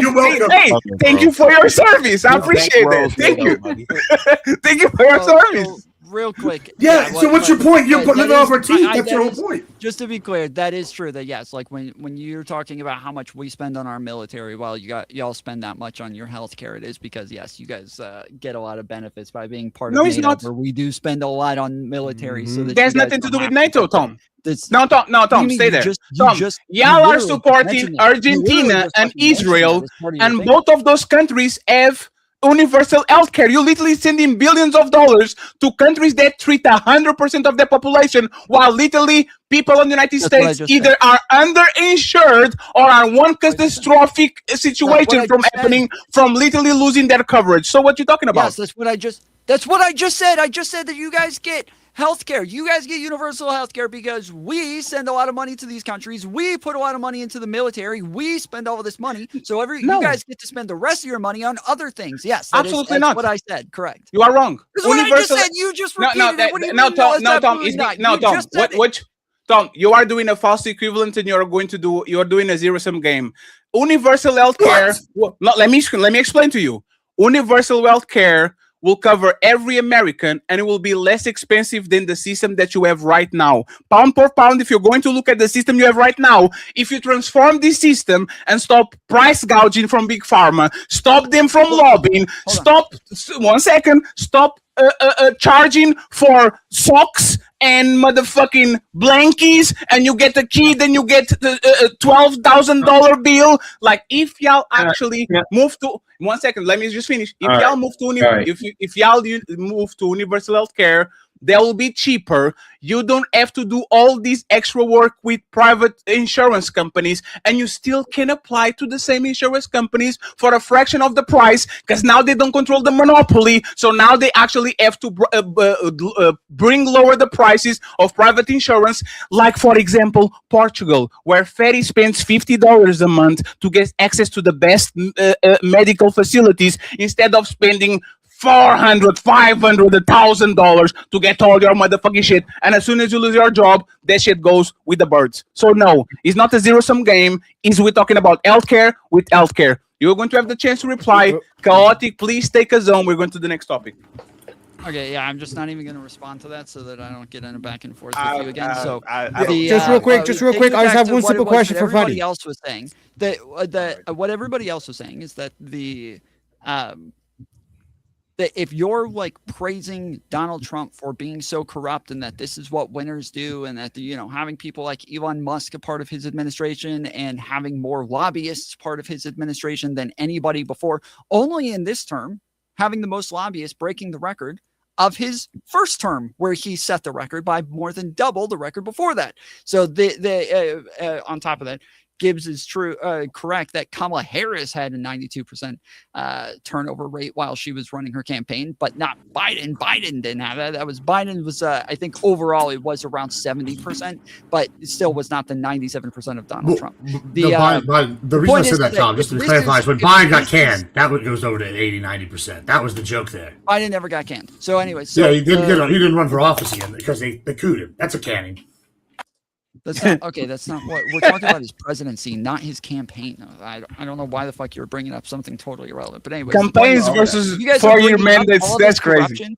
When Chaotic is bringing up like how corrupt Trump is and how corrupt his administration is, and that this is like what winners do, Donald Trump literally ran on the opposite of this. He ran on draining the swamp. He ran on getting rid of the deep state. He ran on helping the people and taking care of them. But instead, he's taking care of lobbyists. He's taking care of billionaires. He's taking care of his friends. Mm-hmm. He is not somebody. And this is Donald Trump's world. This is you're praising it. You're backing him up on that. Even Donald Trump can literally break every promise, every single thing that he ran on, the top points on his fucking campaign, and you guys will still praise him for it in the end. It literally doesn't matter what he does. He ran on no new wars the whole time, and then he goes to war immediately, unnecessarily, and you guys praise him for that as well. There is literally nothing wrong he can do. This is a pointless argument having with people when then while he's running, they're saying, I'm voting for him because he's going to get rid of corruption and have no new wars, and then once he comes in, starts wars, and is super corrupt, they're going to praise him for that anyway, so it makes no difference. Yeah, so your false assumption there is that this wasn't necessary. It was necessary because we now know, because even the Iranian regime is saying that they had 60% enriched uranium. What were you going to do? Just wait for them to get 90% and build the fucking nukes? When did they start enriching uranium? What year? It's irrelevant. You're saying that this action was unnecessary. No, they were already at 60%. That's why. No, That's not okay. irrelevant. So this is why it's necessary. This is why it matters. Is because we were in a JCPOA. We were in an agreement with Iran where they weren't allowed to enrich uranium above 3.6%. And during the period that they were in that agreement in the JCPOA, they never enriched above 3.6%. And then in Donald Trump's first term in 2018, he pulled us out of the JCPOA, and then he goes to war with them for doing the thing that he allowed them to do. He says, hey, we're backing out of this deal. You guys can now enrich uranium all you want because we're pulling out of the deal. They start enriching uranium. He goes to war with them. He caused the problem. It's him. How long does it take to get from 3% uranium to 60% enriched uranium? What do you mean, how long does it take? You're the one that's claiming that Iran was being honest and playing ball and saying they would never enrich uranium. And I'm asking you, how long would it take to get from 3% enriched uranium to 60%? I'm saying they do. Because the timeline doesn't match, Tom. You're trusting terrorists more than your president. Wait, no, I'm not. No, I'm not. No, I'm yes, you are. I'm not trusting terrorists. No, I'm not. You're assuming that they weren't enriching. Okay. We didn't just take their word for it. Think, wait, just real quick, how do we know how much they were enriching to during the JCPOA? How do we know? Because of the timeline. It does not make sense. No, you don't know anything that about all of a sudden when they pull out, they just no, magically said, have 60% uranium. It's like, wait a sec, guys. Topic. You have absolutely no idea what you're talking about. I asked you, what's the timeline? The reason I'm talking. What's the timeline? How long does it take to get from 3% to 60%? This should be a key thing to your case, Tom. No, it's not. There isn't an answer. While we were part of the JCPOA, there was a. Because if it takes Tom, let me explain something to you. Okay, let me explain something. If it takes 10 years, to enrich uranium from 3% to 60%, that means that Iran was already violating the deal, which blows a massive hole in your whole fucking argument here. Sure, yeah, you can do it in like it depends on how you're doing it, and even if it was shipped in, got it from that's not very else, confident. Like, it literally, well, no, it doesn't matter because we know that we had audits on them the period that they were in the proves that they're JCPOA. lying. We were going in. So we again. You keep saying they are lying. We are not trusting Iran. We're not trusting Iran. You don't know what you're talking about. You've never looked into this topic. So just shut the fuck up. Why would you trust them? Why would you try to make a deal with people you don't trust? Hold on. Did I just say we're not trusting terrorists? Did I just say that like 5 times? Why are you still repeating that? So why would you want to make a deal with these people then? Just shut the fuck up. Why would you want to make a deal? You can't tell me how long it takes to enrich it. I'm listening. I'm trying to explain it to you. You just will not listen because you have no fucking idea what you're talking about. So the IAEA is an agreement that we had, or a group that we had coming in from the UN that was doing audits on Iran, where they would go in and check all their facilities, check the uranium, check how much they were enriching everything to. And even if they lied about it, they still found out. And when they did lie about it, IAEA were the ones who reported it first and told us that they were enriching uranium to 60%. And then Iran came out and said that they were enriching uranium to 60% because they were caught on it. We know what they're doing because we have audits on them. When voices clash, ideas crumble, and new truths rise. Welcome to Breaking Ground. Buckle up, everyone. It's time for some super chats.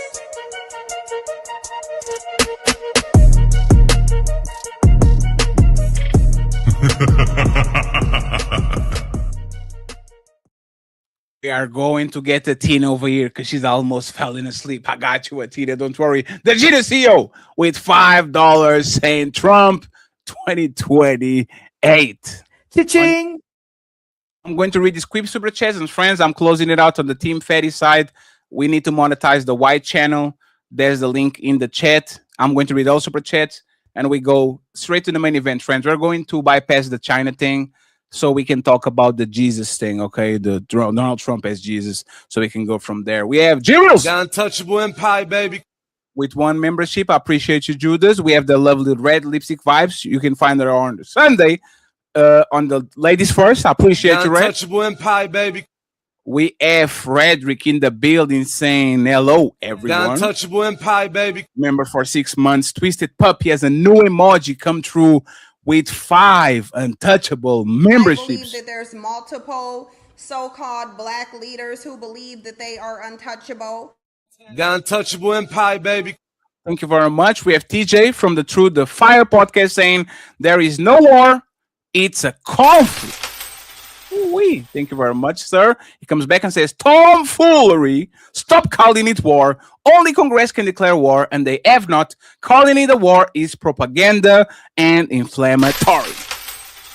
Thank you so much, sir. I appreciate you. We have Savage in the building, the sponsor of the show right now. He says, the left doesn't hold the left accountable. Thank you very much. He comes back and he says, the Democratic House member was shot by a guy Tim Walz hired in the government. Another one. We have Mr. Savage back again saying, Ukraine is not our ally. Thank you very much, sir. Member for 22 months, Mr. Justin D saying, LOL, that money that Obama sent to them was owed to Iran. The U.S. had those funds. The untouchable empire, baby. We have Virgo Girl. She been so nice to me lately. Shout out to Virgo Girl. He says, Trump says he likes stupid people. Oh man. Hey.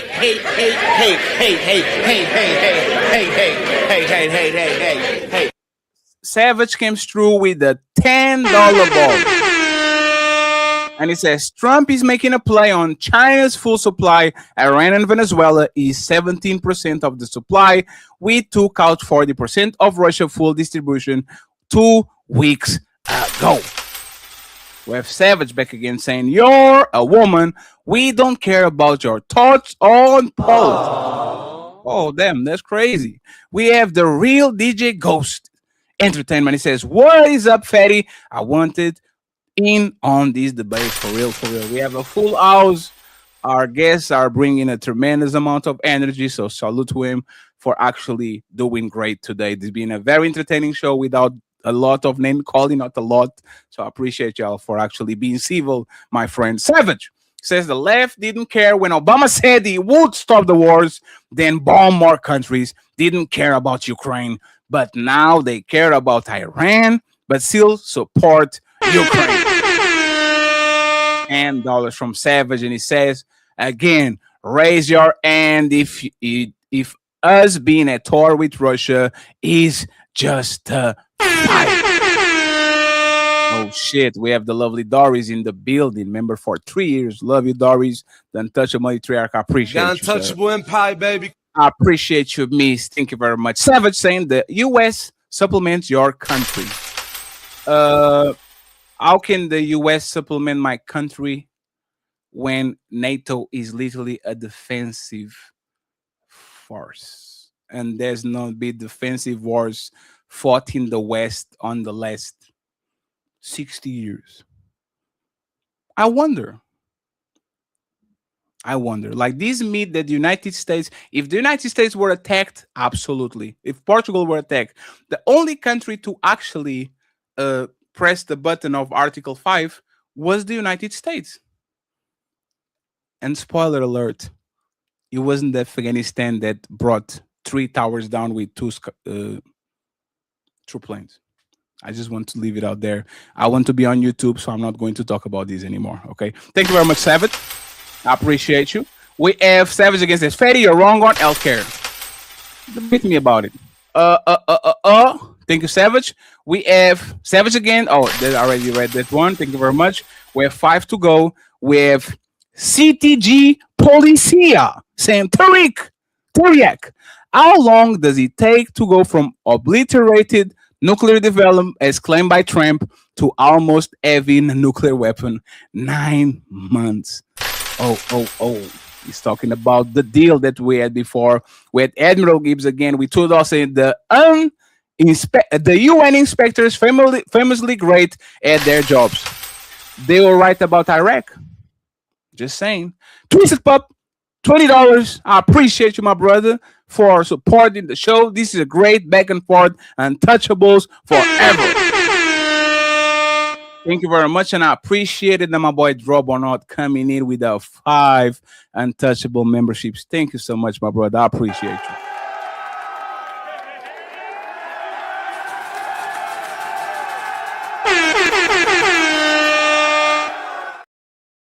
I appreciate y'all having y'all here. There's 200 and a lot people on the Team Fatty side. I'm going to close the stream now. Come to the Wake Up Fatty show and at the watch hours on this side. You can support via Cash App or Super Chat by the coffee link that is going to pin on top. We're going to go back to the show. So friends, I appreciate y'all that are watching on the Team Fatty show. I see y'all on the other side. When voices clash, ideas crumble, and new truths rise. Welcome to Breaking Ground.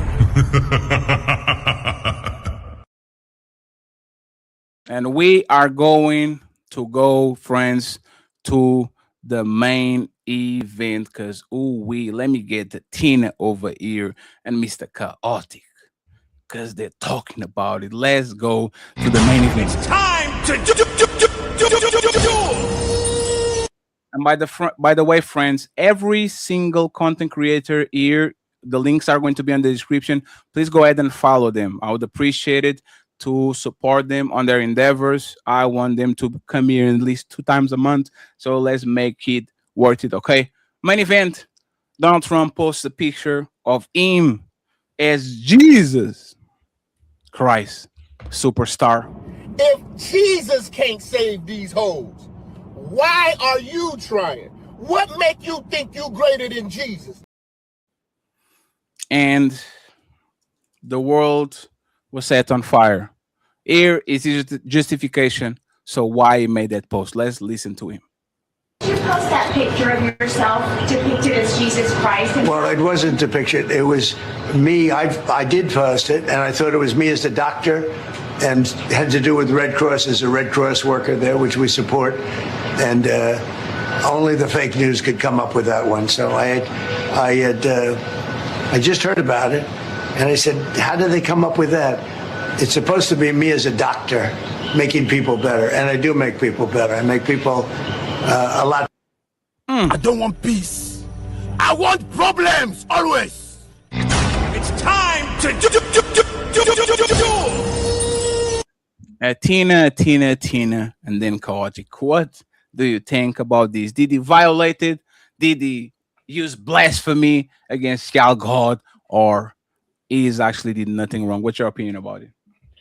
So I know that he wasn't the one to create the picture, but he still reposted it. And then the picture that he reposted was actually altered.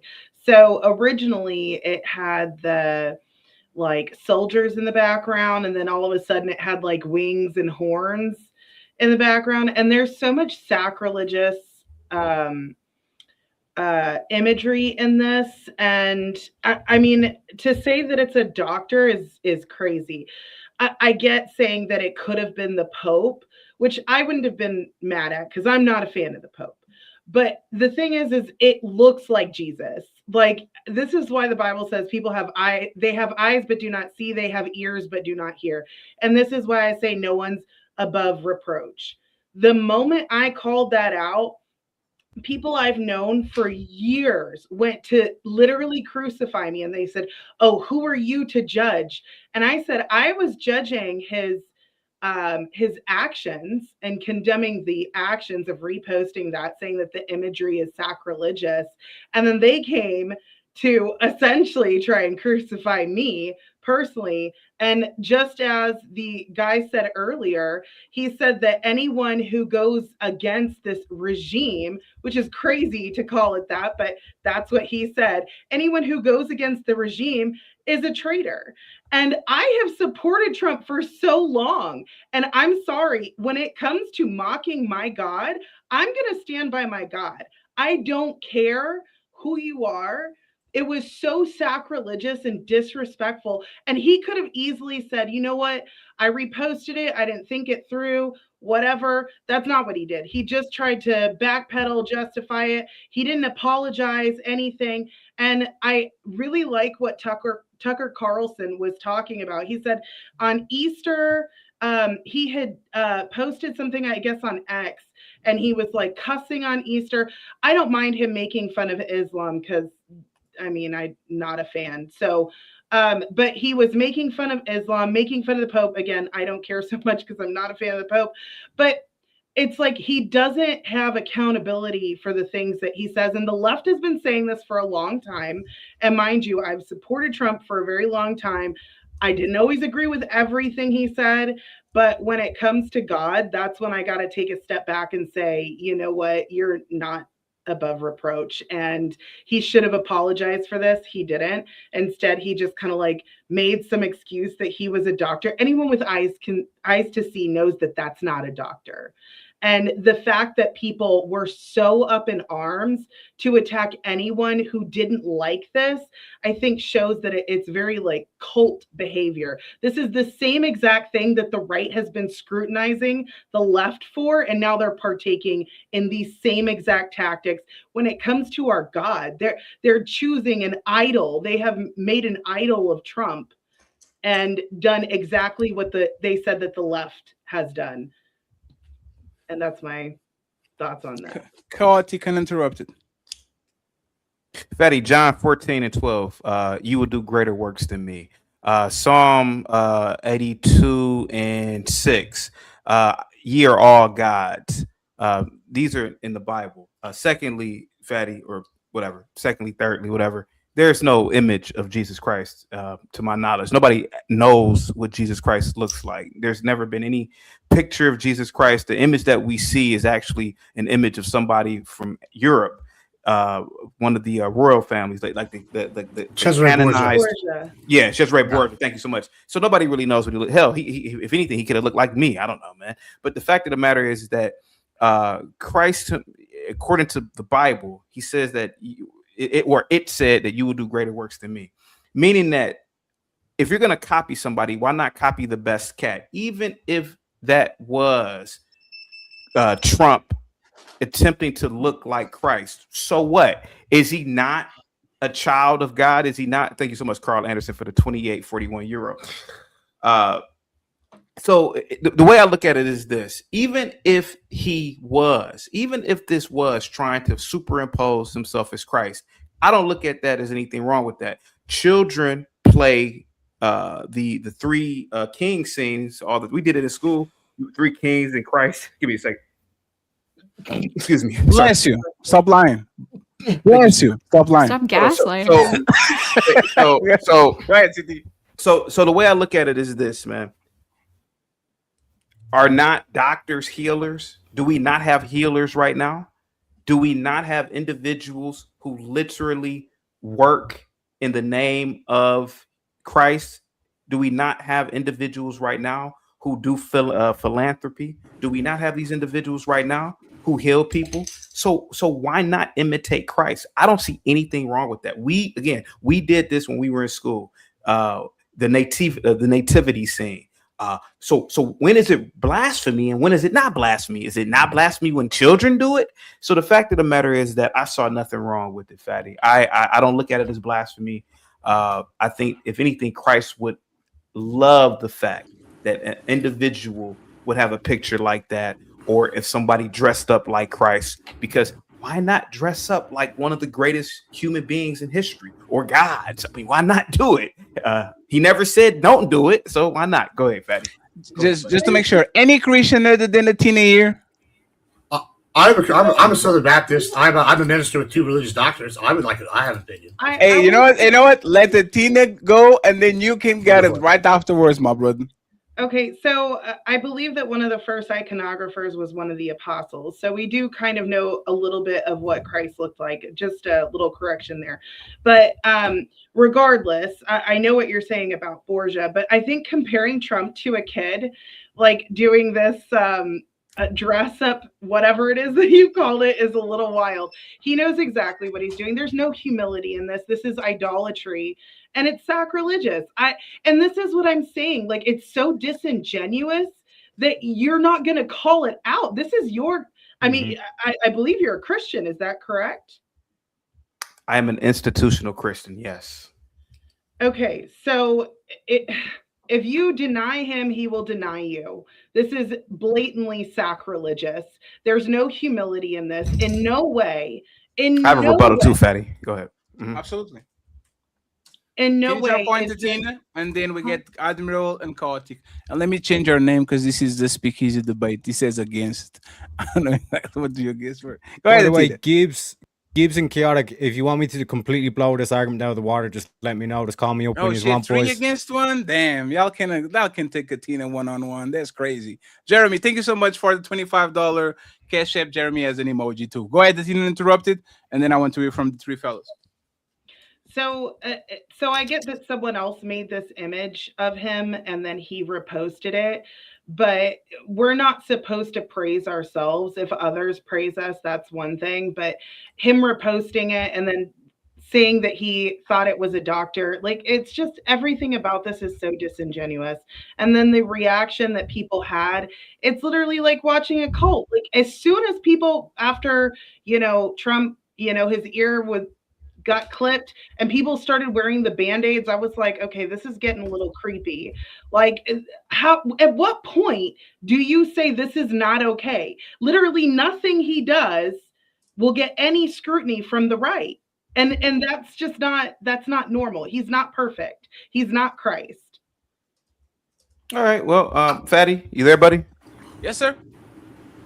1 Timothy 2:12. I do not permit a woman to teach or have authority over a man. 1 Corinthians 14:34. Women should remain silent in churches. No offense to you. We're not in a fucking church. Let me. Oh, I'm sorry. You can land the plane, Mr. Chaotic. Yes, you can land it.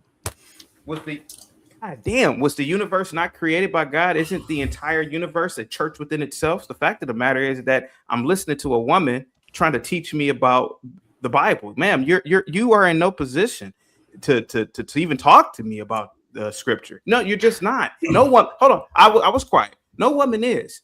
You're not. I mean, no offense to you. You're not a man. You are not the master and commander of this planet. You are not over. It's man. Wait, first. So why is Trump's spiritual advisor a woman? Can I ever I'm finish? just curious. Trump's spiritual advisor is a female. Don't say it's fine. I know what to do. I swear to God, I talked about this earlier, bro. I got it. Call it what you want. What is LeBron looking for? Chaotic and interrupted, and then the woman, okay, is going to have the chance to reply, Miss Ghosty, and I got you, Atina, and then I remember Again. Admiral, and Mr. Teriak. Okay, go ahead. Again, the only reason why women are even talking to me or other men about the Bible is because of the goddamn Protestant church. If it wasn't for the Protestant church, you wouldn't even be speaking to me about this stuff. You don't know the Bible, ma'am. It's not for you to interpret. It literally says it in there. So if you want to use the Bible, I've read the Bible. I wouldn't say I'm very versed, but I've read it. Ma'am, it's not for you. If Donald Trump wants to appear like Christ, that is up for a man to interpret. I'm a man. I'm telling you, I didn't see anything wrong with that. Now, if another man says something, that's fine. Okay, it's just two guys talking. But ma'am, you are in no position. You are not in clergy, and you're not supposed to be in clergy. You're not. You're not. Go ahead, man. I'm done talking. Thank you. Go ahead. Go ahead, Ghosty, and then do you want to respond, Athena? All I wanted to say was that Trump's spiritual advisor is a woman. That was the only point I was making. But yeah, Athena, please reply. So I understand what you're saying about the Protestant church, and yes, women have no place in the church to teach. The scripture is very clear. Why would it make it clear that women shouldn't teach in the church if they're not supposed to teach anywhere? And why would the church? Saint Catherine, that's actually who I'm baptized after. The Orthodox Church made her a saint. She debated with 50 men and won. So to say that women need to be quiet all the time and that we can never speak is just not the truth. So you're being disingenuous. You know that that's not true, and you're trying to bank on the fact that maybe I don't actually read my Bible. I'm an Orthodox Christian. I have been in the church since I was younger. Do I believe that there should be any women clergy? No, absolutely not. That's not what we're saying. There would not be an etiquette for church if it was just the etiquette in general. There's a reason why they specify women should act this way in church, because outside of church, we can absolutely have discussions. So I just wanted to say that. I think it's important that you said something just now that I think really needs to be framed in the aspect of this number. I'll let you finish rebuttal, then I'll go fully chaotic. I just want to say, since you said you're Orthodox, it makes more sense why you specifically would be upset about the iconography. We can go into that a little more in a moment. But chaotic, you seem like you want to. I have a whole thing, but I want to let him rebuttal. I just want to make it plain and clear, ma'am. God made your hand small enough to wrap around a mop. You are not. You are not supposed to even speak to men unless it's your husband, ma'am.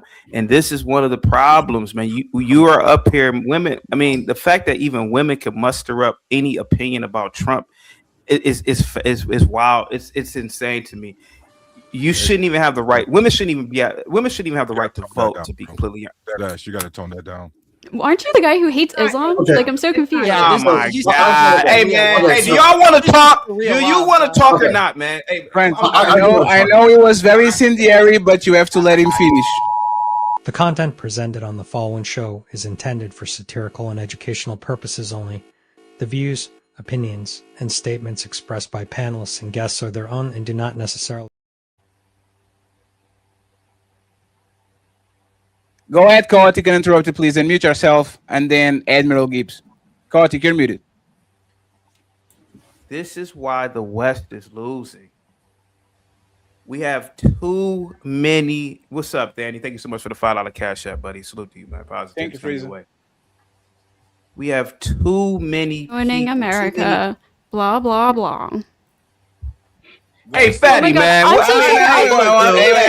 You're talking to my stream. I thought it was muted. Y'all don't have to make me do my job. I said at the beginning of the show, if y'all interrupt, I will mute y'all. So go. I thought I was muted. I was talking to my stream. I'm so sorry. Go ahead, Carl. You get interrupted. No ad libs. I am not a misogynist at all. I don't even do red pill content, ma'am. You have the luxury to debate. You have the luxury to say these things because you don't put in, and you will never put in, the hard work and what it takes to build a civilization. You and any other woman, you're not going to have your ass 50 or 60 feet up on an I-beam building a skyscraper. I know what's about to come next. Are you doing it, CT? No, I'm not. But here goes the difference. If I was called to build a nation, historically, I mean, let's be honest about it. Weren't black men, I'm going to use race now, weren't black men building too? Women are not builders. So me talking to you is an offense. You're not supposed to even be here. You're supposed to be in a domestic role. All the women on the panel, all the women listening, you're not intelligent enough, and you cannot defend what you are talking about. Yeah, okay, Saint Catherine, yada yada yada. Who even knows that is even a real person? And I know she was martyred. But the fact of the matter is, man, hold on, let me finish. But the fact of the matter is that we've become weak and soft as a civilization. You're never gonna get. You would never in a million. No, I'm talking all the women. You would never go on the battlefront. You would. I mean, on the front. You would never do it. You would never defend this nation. You would never defend what you're talking about, and that is the difference. So I support Trump. Did I support Trump when he talked about the Haitians eating the cats? Of course not. I did a video on that. I talked to so many people in Springfield, Ohio, who debunked that. Yes, ma'am, I will kick in the back of Trump when it's necessary. When he lied and said he was 215 pounds. You were there. I did an entire video on it. I will kick in the back of Trump when it's necessary. But right now it's not necessary. I support the president. I'm sorry. And I support Israel, and I'm a Zionist. Yes, and I don't like Islam. What? You are a what? They said I'm a Zionist. Hey, go ahead. Gibbs interrupted, and then I let the people on the bottom row to actually chime in on these very inflammatory statements, okay? Yeah. Friends, we have 50 minutes to go. Thank you very much for being here. I hope you guys are having fun. Panelists, y'all doing awesome. So thank you very much once again for the performance. Go ahead, Gibbs. Yeah, so I know it was brimstone in the last panel, but I want to preface this off by starting. Yeah, I have my religious doctrines. I'm a piece of shit. I'm not practicing right now. I'm an awful, terrible person, right? I'm a bad guy. We do terrible things. We try to make money. We try to live. But I tell you what, the Lord said, hey, give your witness. He wants us to spread our witness. And you know where I witness? I witness to other piece of shit. And Jesus, what he did is he came and talked to Zacchaeus and all of these prostitutes, the lowest of the low. And what he did, he was a doctor of souls. He also was a doctor in the sense that he healed lepers, brought people back from the dead in a literal sense. But he was also a doctor of souls. The whole point is to get to him. Now, I get why you're upset about the iconography. But we can find out if we look at the Bible that Jesus also had a humorous side. If we look at his parables, the image of a plank in the guy's eye. There's other ones there's all sorts of parables. The camel going through the eye of a needle. He used humor as a way to get things done. He famously called the first saint, the first pope, Peter, the rock, when Peter is famously impulsive and shaky. So he's got a sense of humor. And also one other thing, God said he would make himself known through ways of the world. Well, guys, if you don't think God's got a sense of humor, then I don't know if you've ever seen the faces people make sex. When they're having sex, it's crazy. They make funny faces. I know that he's looking down, laughing, and having a good time.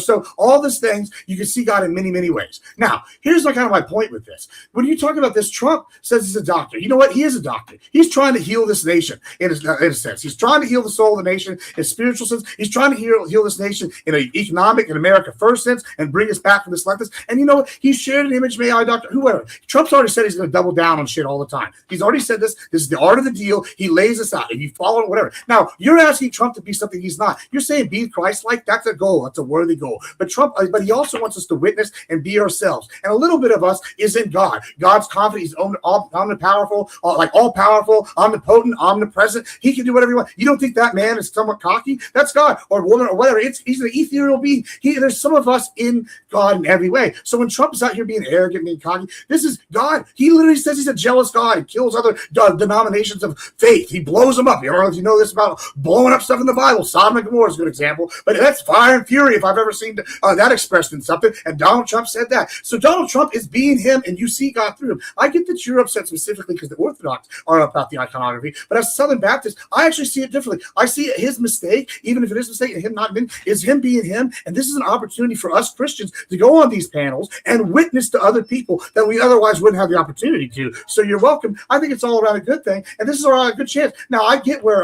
my friend, the other man, was coming from. Thank you so much, Mr. McCall, for this the money. But I'm saying I get where my other friend is coming from, and I don't necessarily agree with him on the women teaching because there's a plenty of powerful women in the Bible. Ruth, you got other examples, and that's Old Testament. You have other examples in the New Testament, Mary, early saints, or whatever. But I don't think it's super important to this because what we should be doing right now for Christians is taking this chance to spread the gospel in whatever form that may be, and save this nation and spread the will of the good of the people and do what's best for the U.S. and overall. And that's kind of where I'm going. So when you'll say he's a doctor, even if he's joking around, his goal is he's trying to be a metaphor, an allegory. But it's Trump, so never everything lands. But he says about 50 things a day. Let me get Teriak over here, and then the rest, the bottom of the barrel. The bottom of the barrel. God damn it, the bottom of the panel. Wow, that was my bad. My fault. I apologize. Yeah, that's crazy.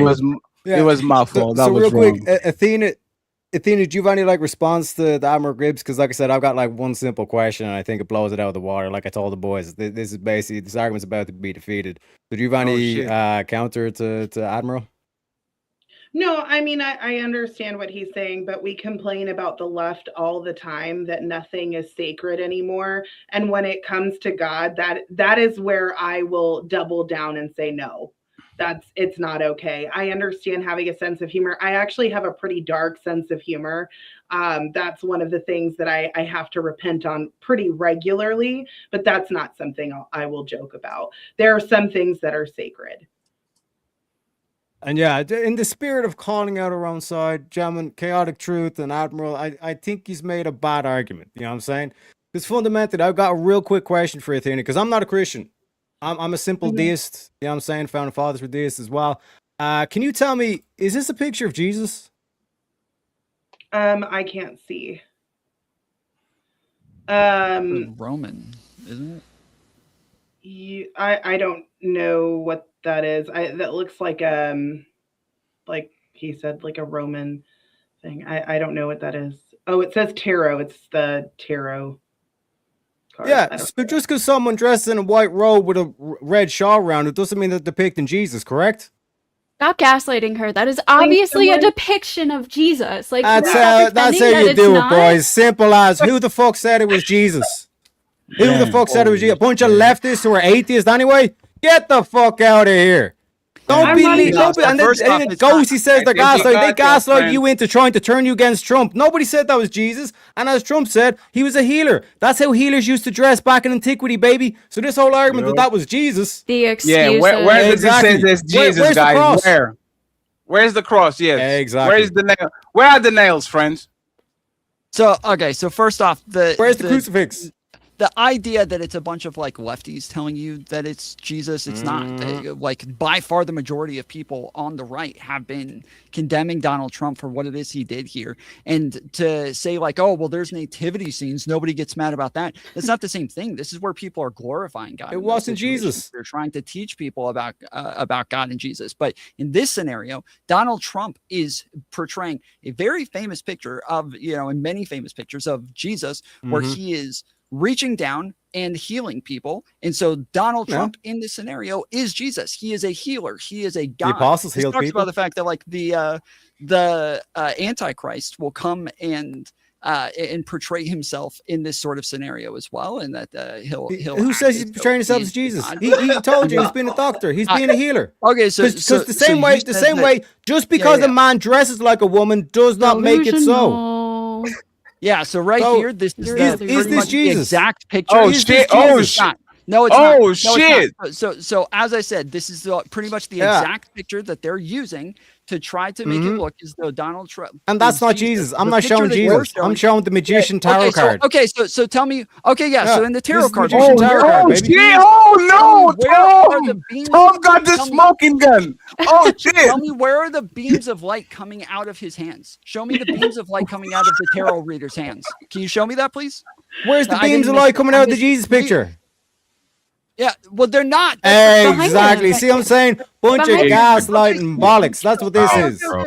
Okay, so wait. So is your argument that in this video... a bunch of non-Christians telling you what is and what isn't Christianity. Can you believe it? We're not even the ones mad about it. Hold on. I didn't say I'm a non-Christian. So are you telling me, is your argument that in that picture, Trump is portraying himself I'm saying as a tarot reader? Prove that he was impersonating Jesus. No. Answer the question. Prove that he was Jesus. Tarot reader. Just answer the question. Are you He's a saying light he's bringer. a tarot reader? That's Yes or no? common. He's That's not common gonna- light he's bringer scared, Scott. iconography. You are such a Yeah. pussy, dude. You are so scared. How am I a pussy? Why Yeah, can't I you destroyed answer your a fucking argument, and now you're What? going He mad. doesn't I engage. destroyed He your does this every argument. time. Hey, Answer a I'm here. question. Owl. Hey, Rickety rickety wrecked. We have to answer the questions. What was the question, Tom? Ask a clear so we can get the answer. Go ahead. Question is, are you saying he's a tarot reader? Yes or no? That's it. I'm saying he's a light bringer. That's light bringer iconography. Yeah, he's not going to answer. He's not going to answer the question. He's not going to answer this. So yes, obviously That he's not that portraying himself imagery as a tarot is reader. light bringer Obviously, imagery. he's not portraying himself as a tarot reader. Oh, I'm about to crush. Obviously, this argument. Oh, I'm he about to denied get it. He him said he was so a doctor. He was a so healer. That's what tarot- healers were hold on, depicted that as in tarot- antiquity, baby. You said that publicly. So is that- You're the one with the No, no, no, claim. no, no, no. You're I saying gotta- that he's no, no, depicting I'm gonna Jesus, display Tom, your and you argument. cannot I prove it. gotta say it. So that tarot, What do you mean? that tarot card is the magician, who is very commonly depicted as Christ when people.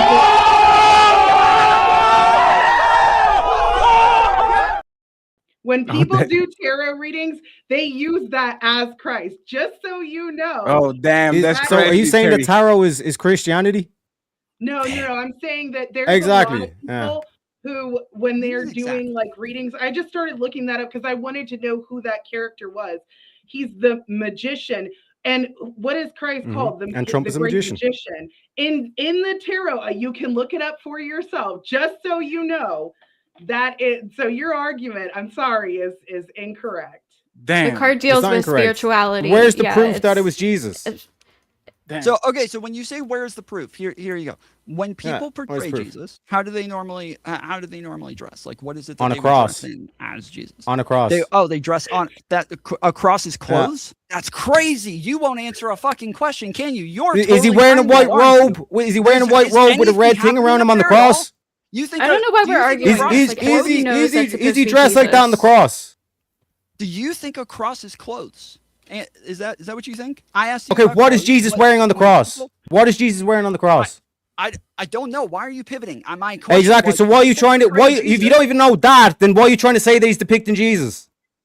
No. I You're not even a Christian. Only clothed on the can't answer a cross. question. I He need wasn't you to clothed follow any the other question. time in his life, just the cross. Listen to the words, okay? When people Based. portray themselves as Jesus Jesus, news what do they confirmed. dress in? How is he normally portrayed? What is he wearing? Can you answer that? He's normally depicted on the cross with barely any clothes Yeah, on. he can't answer. He's not gonna. He's No, never no, gonna. I just answered it. I just answered it, Can Tom. we get rid of this guy? Don't get confused, Tom. He's This not is gonna not answer the the debate. question. This Can is we just get this rid of is this not the motherfucker? debate. The question was not how was Jesus dressed on the cross. The question was how is Jesus regularly dressed. Okay, let's not go with the cross. Let's go ahead, Teriak. You And got how it. he's depicted, so that is clearly like a depiction of Christ. So you can. This is so disingenuous. Even the tarot thing, that's supposed to be Christ. Is the depiction of the tarot card? Is that you're saying that's Jesus Christ? You're saying that No. tarot is Christianity? In tarot, they use that as Christ. As a representation. Where? for Show me the Christian- proof. yeah. Representation of Okay, Christ. hold on. That's what Show me the the card proof. means. He's a light bringer. That's how ancient healers were depicted. But that's true. That's true. And Jesus is also an ancient healer. Here's the issue, like so, like when we talk about like other like stuff like Apollo, the light bringer, or maybe the morning star, or all these things, and we start wanting to get into the eschatology. Yes, so somewhat is true. Yeah, Apollo or even Dionysus are somewhat could be argued if you believe that God's going to make Himself known to people that are ignorant. Maybe a representations of God making Himself known through people that weren't witness to, and then that iconography has been carried down, and Satan can't create anything, so he corrupts it and puts it in something like this. That would be the argument that I would use. It's just like, oh, if you're a child and you die before you come to know Christ, there's an age of ignorance, right? Or like these lost tribes, whatever, that's why these stories match up would be the argument. Oh, they like Noah, and the versus like, oh, they have the Iroquois one, or we have this myths all over the world. Same kind of thing as God made them. And then once they're like brought to the the faith, then it's like you no longer have this age of influence or whatever. And like I said, Satan corrupts. So that would be my argument there. I don't really, maybe I'm just an idiot because I feel like sometimes I am, but I don't understand really what Teriak's going with this. And I really don't care, no offense, but this is kind of like Because when I showed not it, really substantive to what we argue. No, I get what you showed. no, I it just is, feel like, what it is, your Gibbs, argument it maybe, is I guess? because when I first showed that explain it to image, me. Tom said, "What is that, Roman?" So So when I showed that image, it wasn't like, oh my God, Jesus instantly popped into your head. But the terror was influenced by the Greeks and the Romans, right? And would you say Christianity has like adopted things like Mars Hill when Paul gives his testimony to the Greeks and uses their stuff like that? So what I'm pointing out is just because someone's wearing a white robe and a red scarf does not mean that's automatically Jesus. As Tom proved, because he said, "What is that, a Roman?" Yeah. I'm sorry. Hold on. Wait. There's a big difference when you're showing a cartoon of some random person with short blonde hair that's cropped. This is very different. Whereas instead, if I walked in here in a long white robe and a red shawl over me and started, I'm healing this. Watch me heal that with lights coming out of my. You get no shot. You guys would be like, "Oh, Tom's just playing a terror." That's probably what you would say. Teriak, I believe you probably would say that. The rest of the people on here who actually know who Jesus is and have read the Bible and know what the fuck they're talking about, but they would all be the rest of them like fed into the gaslighting and the propaganda and shit. But what did I do? That's crazy. Who is Trump pretending to be? Stop saying I've already made my statement on who it is. You tell me, who is he pretending to be? Who is he pretending? Yeah, who is no, actually, no. Let me refine the question just one second, Tom. Terry, do you believe that that's a doctor? An ancient he said, "Oh, this is a doctor." And right? as Gibbs already pointed out, that that's how ancient Jesus was an ancient healer. So no, one second. That's because look at the top. Can you zoom in? Can you zoom in on that image? I can zoom in on the top, but it looks like there's like some military people on the top. What is that? It's like a that's a light bringer. That's Lucifer. And when you go to the triumphant arc thing that he posted as well, that's another Lightbringer iconography. The same as the Statue of Liberty is Lightbringer iconography. Just because you guys bought into the propaganda, bought into the gaslighting that a bunch of non-Christians told you he was depicting Jesus is not my issue, but I've got Trump's back. So who is it? What is he depicting? What is he supposed to be? Trump. Answer the question. A Lightbringer. A Lightbringer. A Lightbringer, Tom. Is a Lightbringer, right? Yes. A Lightbringer. Lucifer. Okay. Yes. So what is a Lightbringer? Wild. That is so you're saying wild. that he is. So you're saying he's Lucifer then, is what you're saying. He's depicting himself as Lucifer then. Yes. A truth bringer. Yes. That's what Lightbringers do. That's that was not the question. In Nietzsche, the madman holds up a lantern in the early morning hours. I love you, man, but you've been very slippery. He didn't ask if he was the truth bringer. I'm arguing the point. No, Tom, what is the person exactly that you're asking if he is or not? I'm trying to get him to actually take a stance. He won't actually take a stance on who it is. So he's taking a negative stance saying, well, I'm saying that you guys can't prove it's Jesus. And I'm saying, okay, well then who is it? You prove who it is then instead. But okay, so if I dressed up in all camouflage, I can show you where I can show you. And I was and you were like, Teriak, you're impersonating like some general dude. I'm like, no, I'm not impersonating general dude. I'm just dressing as an army man. Oh, Whitey's answer. I can never talk without anybody interrupting me. Okay, so in any image of like images of like Donald Trump, or sorry, not Donald Trump, of Jesus being depicted, almost every single time they're going to have him in these like red robes. Not when he's on the cross. Can you put me back up on the main thing? Oh, absolutely. How many he's on the cross? So like the majority of them are going to be like this, where he's in a white robe and he has a red sash on or a red this kind of. Oh wait, are those other people Jesus in that picture as well? No, scroll up. Are those other people in the picture Jesus as well? Wait, what? What? Scroll down. Scroll down. Keep going. That picture right there. Click onto that picture. Huh? Click onto that picture. This one? Yeah. Yes. Make a big screen, baby. I actually need the chair actually. Yeah, make it big. Zoom in on it. That's what she said. Because everybody in that picture is wearing a white robe with a red scarf. White and red. No, but so are they all Jesus? No, one second. Literally says vintage. One second. Let me read it. It says vintage. Wait, 1 second. It says vintage Jesus healing scene framed such and such and such. And look at the dude on the left. What is he wearing? The same thing as Jesus. Sorry, no. Hey, 1 second. 1 second. Hang on a second. Go what are we talking about here? So is there two Jesuses now? It literally again, is as we said titled earlier, Jesus. Still just because a man dresses like a woman does not make him so, Tom. Wait, Ghosty's audio is not coming through. She keeps trying to say something. It's not. Oh, sorry, my mic. She was muted. There's other people literally kneeling down next to Jesus in the picture. Those people kneeling that we just at that picture that we just looked at are supposed to be all the people kneeling on the sides. That I don't know why we're arguing. And this. explain the imagery on the top. Yeah, but like this is kind of my problem with this. And the fact that the Statue of Liberty is in the background as well. It's a Lightbringer picture. You guys don't understand what Lightbringer is. That's not my problem. Friends, I need clarification for a second. So people in the chat are saying they used to call like Lightbringer is something that used to call what? Complete this phrase. Lightbringer, they used to call that name to complete it. Can you all help me with that? Prometheus is the light bringer. Multiple people. It's just fire to the Greeks. So I can complete. there's Apollo. If I complete it with Lucifer, I'm wrong. These are all. Yeah, if I complete it with Lucifer, am I wrong?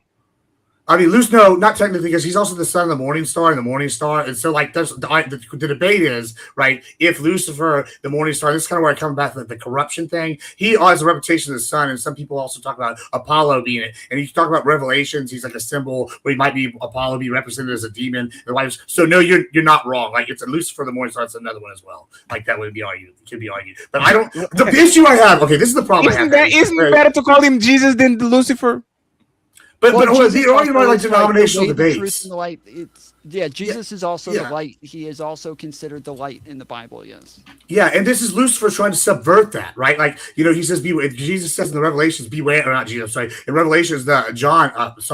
Maybe I'm mixing. I think it's John. He says in the end, "Beware of angels that preaching the false light as bearers of light," right? And so then he describes some examples and all sorts of stuff. And so, like, Satan himself, it talks about being a light. He's a fallen angel. So it's kind of like, yes, I understand where you come from, but I think we're missing a more important problem here with this picture, right? And this is like, yeah, we can argue if it's Jesus. I don't really care. I don't care. I think what's more interesting is what it's representing, right? It's representing, maybe the AI picked the ball in the background. That's a cool topic too. We can debate. But like what I'm really want to talk about is how all these different people, they're looking up to Trump, and Trump's trying to like heal this individual who's sickly. That's kind of what he's saying. And when I'm a doctor, maybe I'm a messianic figure or whatever. And y'all are just so upset about this. And like, y'all think this is a gotcha, bro. Okay, I understand maybe someone who's got a problem with iconography being a certain way. Like that's a legitimate, like religious gripe that's been like literally why the Eastern Orthodox broke away from the Catholics, right? That's a major one. I understand why Athena would be upset with that. I'm a Protestant, maybe Chaos doesn't like that, but I'm a Protestant. I don't have as much problem with the iconography personally, and I see this as a tool because Trump is imperfect and he does stupid things. And sometimes things work out, sometimes they don't. Sometimes he does genius things. We're all human, and to being human is to mess up. And so when he does something like this and then doubles down, Trump is being Trump. And I like, we're really going to argue is the better question is why y'all so like ready to try to like get us on this one? Like y'all don't actually care about the Christian. Maybe Tom does, but I would say the majority of the left are using this to attack the faith. So if you're on the left and you're a Christian, why are y'all allowing them to use this against us and divide us? That's my question. We should be all gathering up because there's bigger issues than this. Like, but no, y'all are the right. For the same exact reason, there's the same exact reason that like when everybody goes after Eric Swalwell, and they make a big deal about the fact that this is supposed to be the party of believe all women, and the fact that like one woman comes out against him and they don't kick him out, or as the one woman goes after Joe Biden, they all say, "Oh, this is supposed to be the party of believe all women. Why did you guys vote for Joe Biden?" This is the same reason is you're trying to hold the people to their standards. And while that you say you're Southern Baptist, my dad's a Southern Baptist pastor, my brothers are Southern Baptist pastors. I live in Atlanta. Like this is something that Protestants also find very offensive. And again, it seems like by far the majority of Trump's base was very offended by this. It wasn't just the. It's also Trump. One second, let's Ghosty real quick. Let's get the Rooster rebuttal, and then I need to get Chaotic HQ and Kamal because they've been very quiet. Okay, quick rebuttal, Ghosty, Roost, Chaotic, and then the lovely HQ and Kamal. Go ahead. It's also just like Trump never owning up to his actions. Like it's always the MAGA people always have to come out, make excuses for him, give explanations why he acted this way, why he acted that way. It's just like you guys prop him up as a super extreme, like or not, maybe not extreme, but like a Christian valued leader. And when he never follows that, it's just always excuses, and he can never own up to his mistakes. He's trying to gaslight everyone and saying it's fake news. I can't believe who would ever even come up with that. That's crazy. Like, no, it's not fucking crazy. We all have eyes. Just that's the part that bothers me. Real quick, I almost wonder if it was on where's the purpose, outrage? Nick, I'll Where's take the the bait. outrage when Obama was depicted like this? Oh no! What about Obama? Obama didn't post that. Obama didn't post that. Apparently, this is a great outrage, and we need to get rid of Trump because he depicted himself as Jesus. I have that too. Show me where Obama posted that. Obama was an actual where's Christian. the outrage? Obama would never Where is post the something like outrage? that. Oh my God! did How Obama dare you post depict that? this Jesus? Obama didn't Oh tweet my it. Good God. try, buddy. One second, Oh my friends. God, I unbelievable. need to know. I need to 1 second, friends, because this was friends. I was very prepared. I'm a professional. Okay, so Anne Marie Labadie, I think I said nobody had a problem with these, and it was somebody posted the media themselves had an affinity for portraying Barack Obama as a messianic and angelic figure. Zero outrage from the Democrats or the left. The New Republic, January 2008, and New Week, May 2012. This is not Obama posts. This is the media post, and then Donald J. Trump, the president, reposted what they said. So now y'all can talk about what y'all want to talk Tom about. is right. Hey, hold on. What about Obama? Can I speak? Yeah, hey, let's remind everybody. They keep Jerusalem on HQ and then chaotic and interrupted, please. Jerusalem HQ. They keep on Terriak and Gibbs keep on bringing the left as if this whole shitstorm didn't start off with Trump criticizing other right-wingers. Other right-wingers are the ones who are making a big deal out of it, because lefties like me who aren't even religious, this shit is funny, and it's also a big reason why I stayed the hell away from you guys, because despite the fact that this religious and this biblical text is supposed to be the word of God, y'all can't even agree on shit. Damn. And then we're supposed to have a separation of church and state, and then here we go, the president comparing himself to Jesus, using biblical texts weeks ago to justify a war in the Middle East. And then let's remember, guys, he doubled down on this dumbass thing by then retweeting another AI image with Jesus around his shoulders, right, guys? And he knows what he's doing. When he was asked, Fatty, on live television about that tweet, you could see the smirk on his face. He knew he was lying his ass off. He knew that shit was going to piss people off. And let me emphasize one more time, and I'll land my plane. This shitstorm started from Trump trashing other right-wingers who were outraged. So stop with this lefty ammo bullshit. Yeah, so the fact that you're making the case that Christians can't agree on shit, the name Israel means we who wrestle with God, which means there has to be disagreement. That's how you get to the truth. So you don't even understand what the Bible is. Please stop talking, you low IQ goldfish. HQ, let me ask you a question. Is it fair? You can go after. Is it fair to compare media portraying somebody as A or the president portraying themselves as A? Is that the same thing? No, it's not the same thing. Go ahead and interrupt it, please. Now, first and foremost, Donald Trump posted that. Obama didn't post anything. So it's not the same thing. Two, this is why I call people on my channel, when they come to my channel, I call them zombies, because they twist themselves up into pretzels trying to defend this person. I personally think he's a grifter, a liar, a cheater, a stealer. He's a low-level human being who has money. So when you come from that direction, I don't think anything he does is honest. He posted that pic thinking he was going to get a lot of people on his side, thinking he's so good, he's so righteous. He is nothing like a Catholic. He is not a Catholic. He is a grifter, grifting off of you retards that are Catholics. He does not care about you being a Catholic. Otherwise, he would not have posted that blasphemous picture that he posted. It is not a doctor healing anything. He thought he was going to get away with portraying himself as baby Jesus. That's what he did. Let me ask something to Chaotic real quick. Chaotic, on Easter Sunday this year, he made like a cryptic post against Iran, and he said, "I think may Allah be with you," or something like that. Is that a violation? Oh, is that a violation, Kartik? Before you go on your is that a violation on Christmas Sunday? Not Christmas, Easter Sunday, the day that they said, "May Allah be with you," or something. Is that a violation? Are you? No, not at all. No. Hey, Kartik said it's not a violation. I believe him. Thank you very much, Spin City News. I appreciate you for the $5. Friends, we're $30 away from the goals. You can super chat your opinion using the Coffee app. Okay, pinned in the bottom of the show. We have more 20 minutes to go. This has been an exciting show. I appreciate the energy, Chaotic and Uninterrupted. And then Mr. Kamal uninterrupted, because Kamal been chilling the whole show.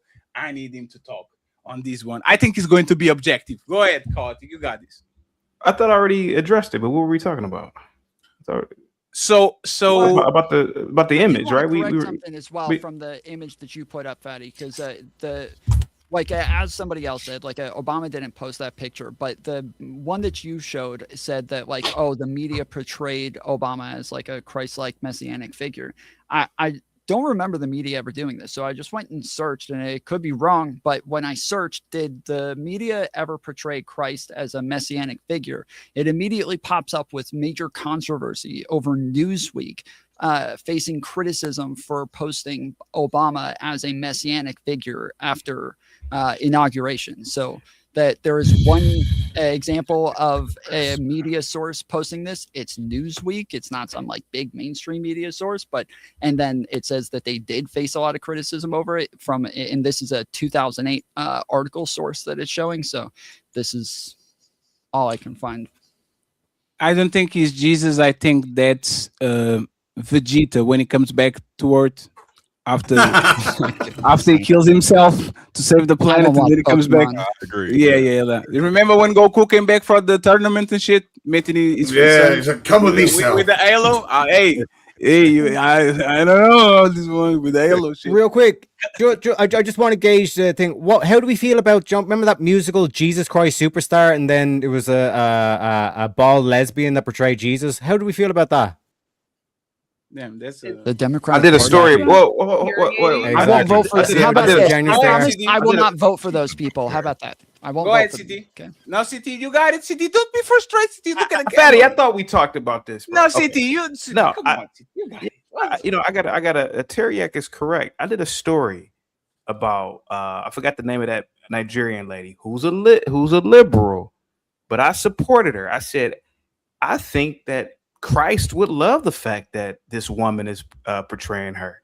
So I agree with that. I did an actual story about that woman. What's her name? Zacchaeus.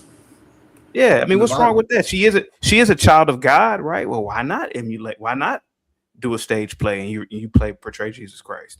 Okay, so yeah, I agree. Damn, well, that's you disagreeing with Teriak, but. You said all I simply asked him was how do we feel about Jesus Christ Superstar, and it was silent. Yeah, I thought Terry. I thought I was all the fake outrage on the bottom panel because they said nothing. Yes, you said correct. nothing. You're bringing up you said nothing. No, wait. You think I said nothing? I said that if I will make a deal that if you say that you won't vote for Donald Trump for doing this, I won't vote for the people who made that play. Deal? You want to do that? Yeah, as an Irishman, I won't for Donald Trump. Yeah, there you go. Oh, well, I guess, yeah, fair enough. Gotcha. If he did, he voted for the Democratic Party. You'll never get me Lucky Charms. Another fucking country, dude. Sitting there simping for another country with a Make America Great Again hat. Because they're the protectors of the goddamn motherfucking free world. And don't you forget that. We are. Right. Talk about grifters. On your knees, buddy. Fatty, what did you want to ask? Fatty, what's up, buddy? I want to ask if you yourself, you need unequivocal evidence that Donald Trump is being blasphemous to put that jacket on him, or you could use a little bit of the deductive reasoning, because there was a lot of people pulling up pictures and all that. But there was a lot of people did this change in any way, sort of way, your opinion, or you stick with it? No. Blasphemy is a perspective. Right, blasphemy. We all have our different perspectives of blasphemy. I'm pretty sure all of us aren't the same religion. I'm pretty sure all of us aren't the same sect. So yeah, it's just a perspective thing. It's what's accepted and what's not accepted. There are some people who believe that what Trump did it's honoring Christ. There are some people who believe that he didn't even look like Christ because, let's be honest again, nobody's ever seen Christ. There are people who brought up the fact that this image has been used in ancient Rome. I'm talking about the garb. So it's all a matter of perspective, man. I mean, also, if you're a Christian, one of the parables Jesus says is, "Hey, listen," and I mentioned this earlier in the comedy bit, but it's kind of thing. He says, "Hey, maybe you should pick out the plank from your own eye before you pick out the speck from somebody else." And that's like saying, hey, maybe don't judge somebody making all these assumptions. Same thing when he talks about not stoning the woman. Ye without sin be the first to cast the stone, right? Like, why he's saying this? Because who are we to cast the stone? Who are we to know the other minds of other people? Like, this is the problem, you say. Like, I get the criticism, and if you have actual criticism, fair, but this is like, I feel like, listen, this is being taken advantage of by people here. I'm in conservative circles. I do debate fairly often, and I've only heard, like, this is the first time I've heard of it. I know it's recent, but like, it's a very small group of people that are upset, and it's mainly ortho bros. And I get why they are, and it's because their iconography is key to their denomination. That's literally why they broke away from the Catholic Church, or one of the main reasons, right? And so when we're sitting here talking, I get why they're upset, but for the rest of us, this is just being weaponized against people that are Christian that voted for Trump, because the alternative was insanity. So like, you got us. He said something sacrilegious. I mean, even if he did, he's human, and God works through imperfect tools. That's kind of my theory. Again, but it's Christians who are weaponizing it. You guys keep trying to make it sound like it's like the left that's weaponizing this. It's not. It's Christians who are upset about this. It's Christians who. This is a famously lefty podcast right here. Hold on. Flooded his comment section. You said casting stones. You know that scripture is actually talking about casting stones. It actually tells us in the Bible to judge for righteousness' sake, but we judge out of a place of love, and iron sharpens iron. The Bible actually specifically says that if we see sin and we do not call it out and tell our brother that that is not right, then we are now held accountable for our brother's sin because we did not say You're right. And I want to bring up one other thing. During the Olympics, when they had, it was like the Last Supper, it was a whole bunch of drag queens. I was absolutely irate when I saw that, and like equally outraged. Now, did I condemn Trump? No, I condemned the image. And people, the same people who were outraged about the drag queens dressed up or whatever, they're the ones defending the actual image. I don't understand. And it's really convenient for Christians to say, oh, don't judge, but then they turn around and judge. They do the exact same thing that they're saying not to do. It's just when it's convenient for them, they're cherry picking. You know the Olympics thing was a trap, right? The Olympics thing was a trap, right? You know that, right? That was actually not the last ever. That was Dying Isis thing. I got you. Come on. Talking a lot. Hey, Fatty, I gotta go in like 5 minutes. Just letting you know. Same with us, friends. 15 minutes and we out. I want to thank Maisha for completing all the goals. Thank you very much, Maisha, for the $30. Come on, you are apolitical, sir. You are here for a reason. Yes, thank God.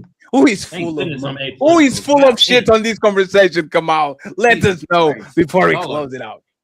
Man, y'all loquacious as a motherfucker on here. Y'all, you look up the word loquacious, all right?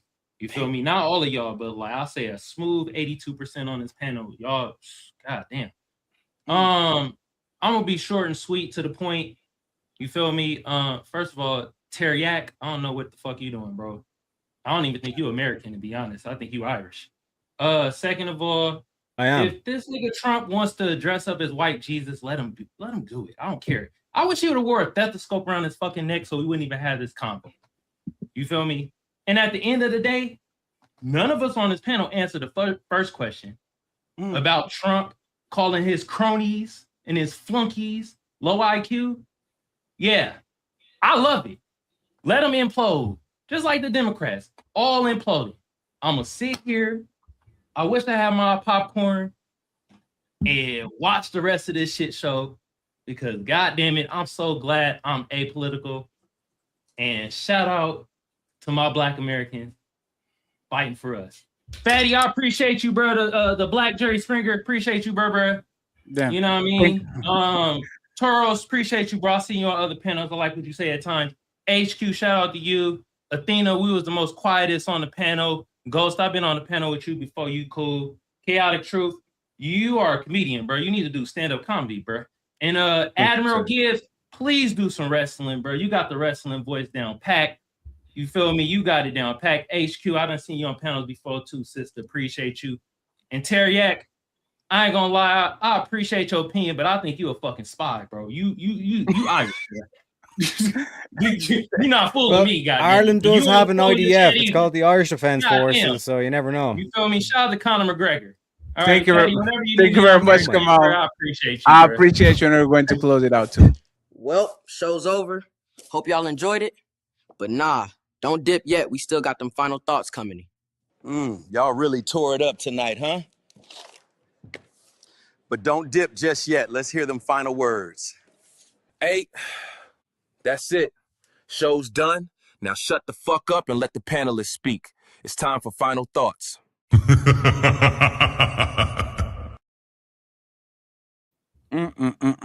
So, friends, I think we got to the end of it safe this time. The show didn't blow up at the 10-minute mark. I appreciate y'all for practicing a little better restraint in the group last week. I'm going to try to bring the fantastic and speakeasies and all these again. I will just put these on the frame on the wall so they can see how well behaved y'all were. Okay. So once again, thank you very much. Gibbs, great energy. Mr. Chaotic, thank you very much once again. I appreciate you, sir. HQ, awesome. Tarus, thank you very much for the smoke. And hey, Tallman, I think y'all need to debate. You're the two fellas, Mr. Tallman, Mr. Teriak. I appreciate you and the lovely Tina. Glad to have you back, even though you're I wish busy. you would have debated here. That would have been great. Yeah, but Teriak is very slippery. You see what I'm saying? You have to get him on a one-on-one setting for him to actually go ahead and do the whole debate thing. So once again, I appreciate y'all, friends. Anybody? Oh, and Ghosty was sad that me. Ghosty already crying because she was up there and I didn't. So glad to have you back, Ghosty. Thank you very much for being here. Final thoughts. Y'all don't have to do it. I'm going to be putting everybody links on the description immediately after the show, and all the clips are going to have them. Please make sure you subscribe to every single one of them so y'all can support the gang. The Breaking Ground show always on Thursdays 5 p.m. Tomorrow we have so many heavy eaters tomorrow.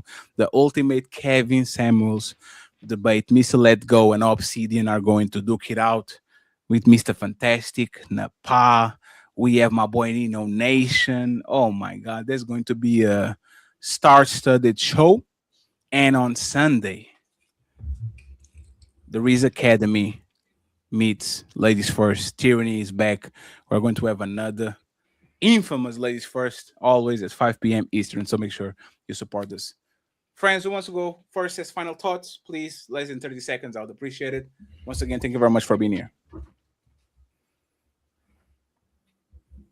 I don't really have any final thoughts, so I was just gonna say thank you. And I pretty much thought this panel was a perfect display of the hypocrisy on the right. But other than that, it was Oh shit.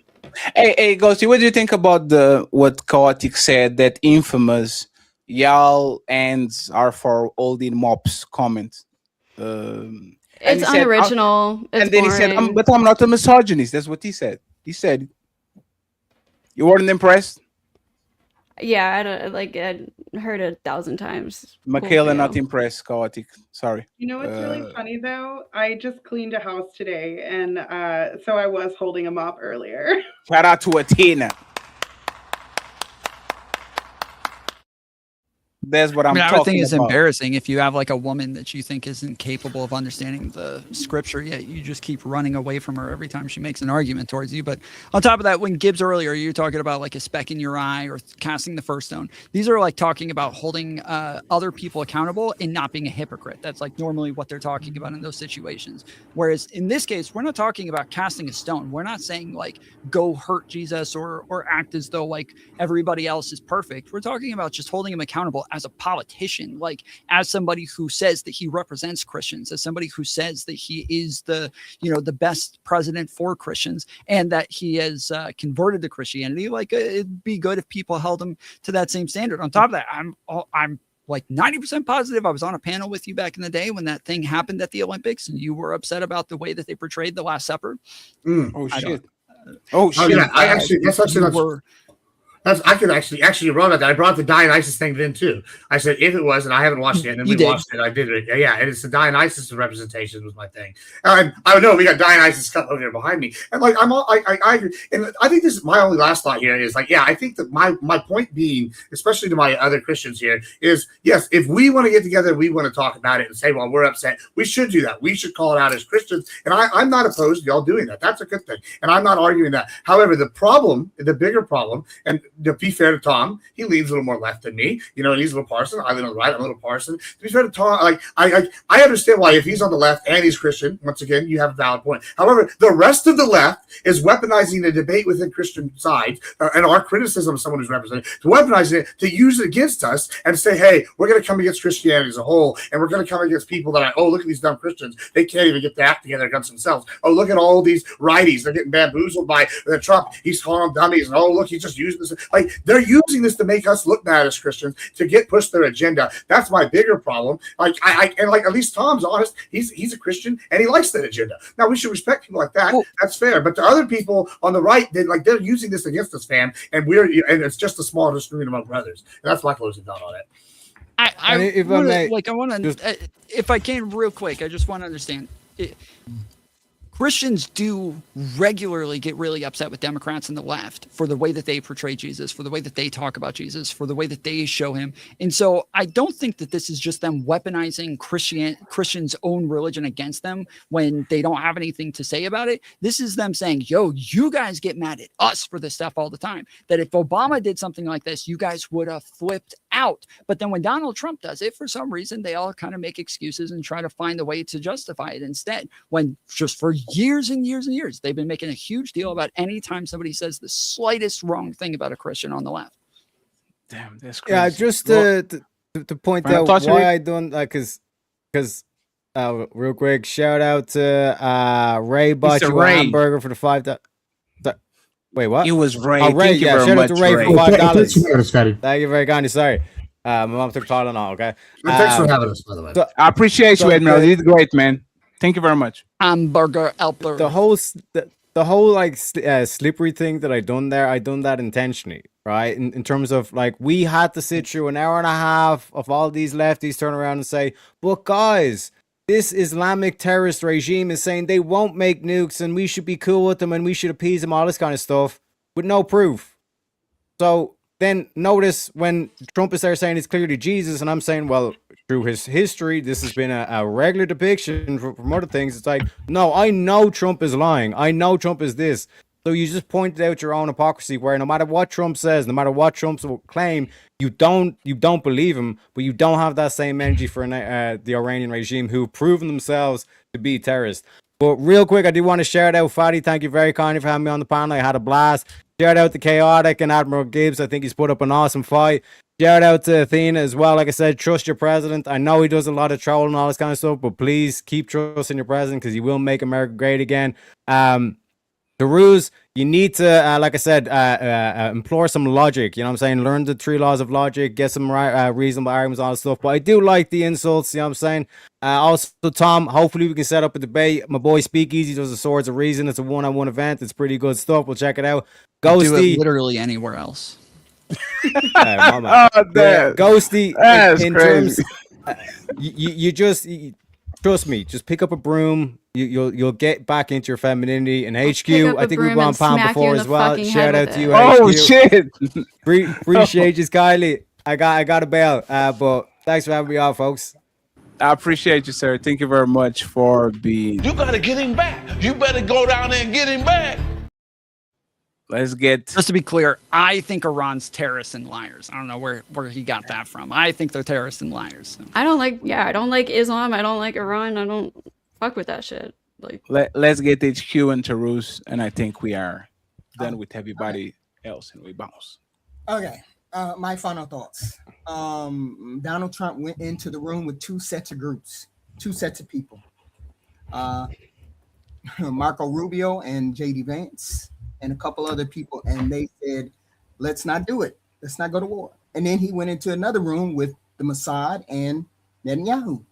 And Netanyahu and the Mossad told him that he could push rainbows out of his ass and he could own Iran and he can do all of these wonderful, beautiful things if he invaded Iran. Now, that is a foreign entity telling our president to do what he did. He also went into the room with our people, and our people said, don't do it, including Vance, Marco Rubio, and Tulsi Gabbard. But he went with the Mossad. So I just wanted to say that. That meeting did happen. 2, he is a morally deviant human being. So the things that he does comes from that perspective of being a morally deviant human being. Because you can have morally deviant human beings that are rich. So he is one of those. Okay. And that's all I have to say. Thank you very much, HQ. I appreciate you. And Mr. Tarus, take us on, please. I really enjoy this. Fatty, CT, HQ is always a pleasure. Ghosty, Tom, Gibbs, Athena, very nice chopping it up with you guys for the first time. To the audience, man, this is why I stay far away from religion, and with MAGA specifically, guys. This is, again, they don't even take their own virtues seriously. Look at MAGA, guys. They got a problem with women. They got a problem with minorities. They got a problem with the LGBT. They got a problem with Muslims. They got a problem with Mormons. They got a problem with Asians. They got a problem with the Chinese. They got a problem with more Middle Easterns. And now they got a problem with themselves, because the reality is they can't get along with anybody. And so you gotta wonder what is up with this perpetual victimhood that MAGA is always projecting on everyone else. It is a problem, and it's turning into a plague. Those are my final thoughts. Damn. Friends, I appreciate y'all. CT, Ghosty, Tom, Admiral, Athena, HQ, and Tarus, but I have to kick you out of my house. Great show, great energy. I appreciate y'all, and I'll see y'all probably in 2 weeks. This is Sparta!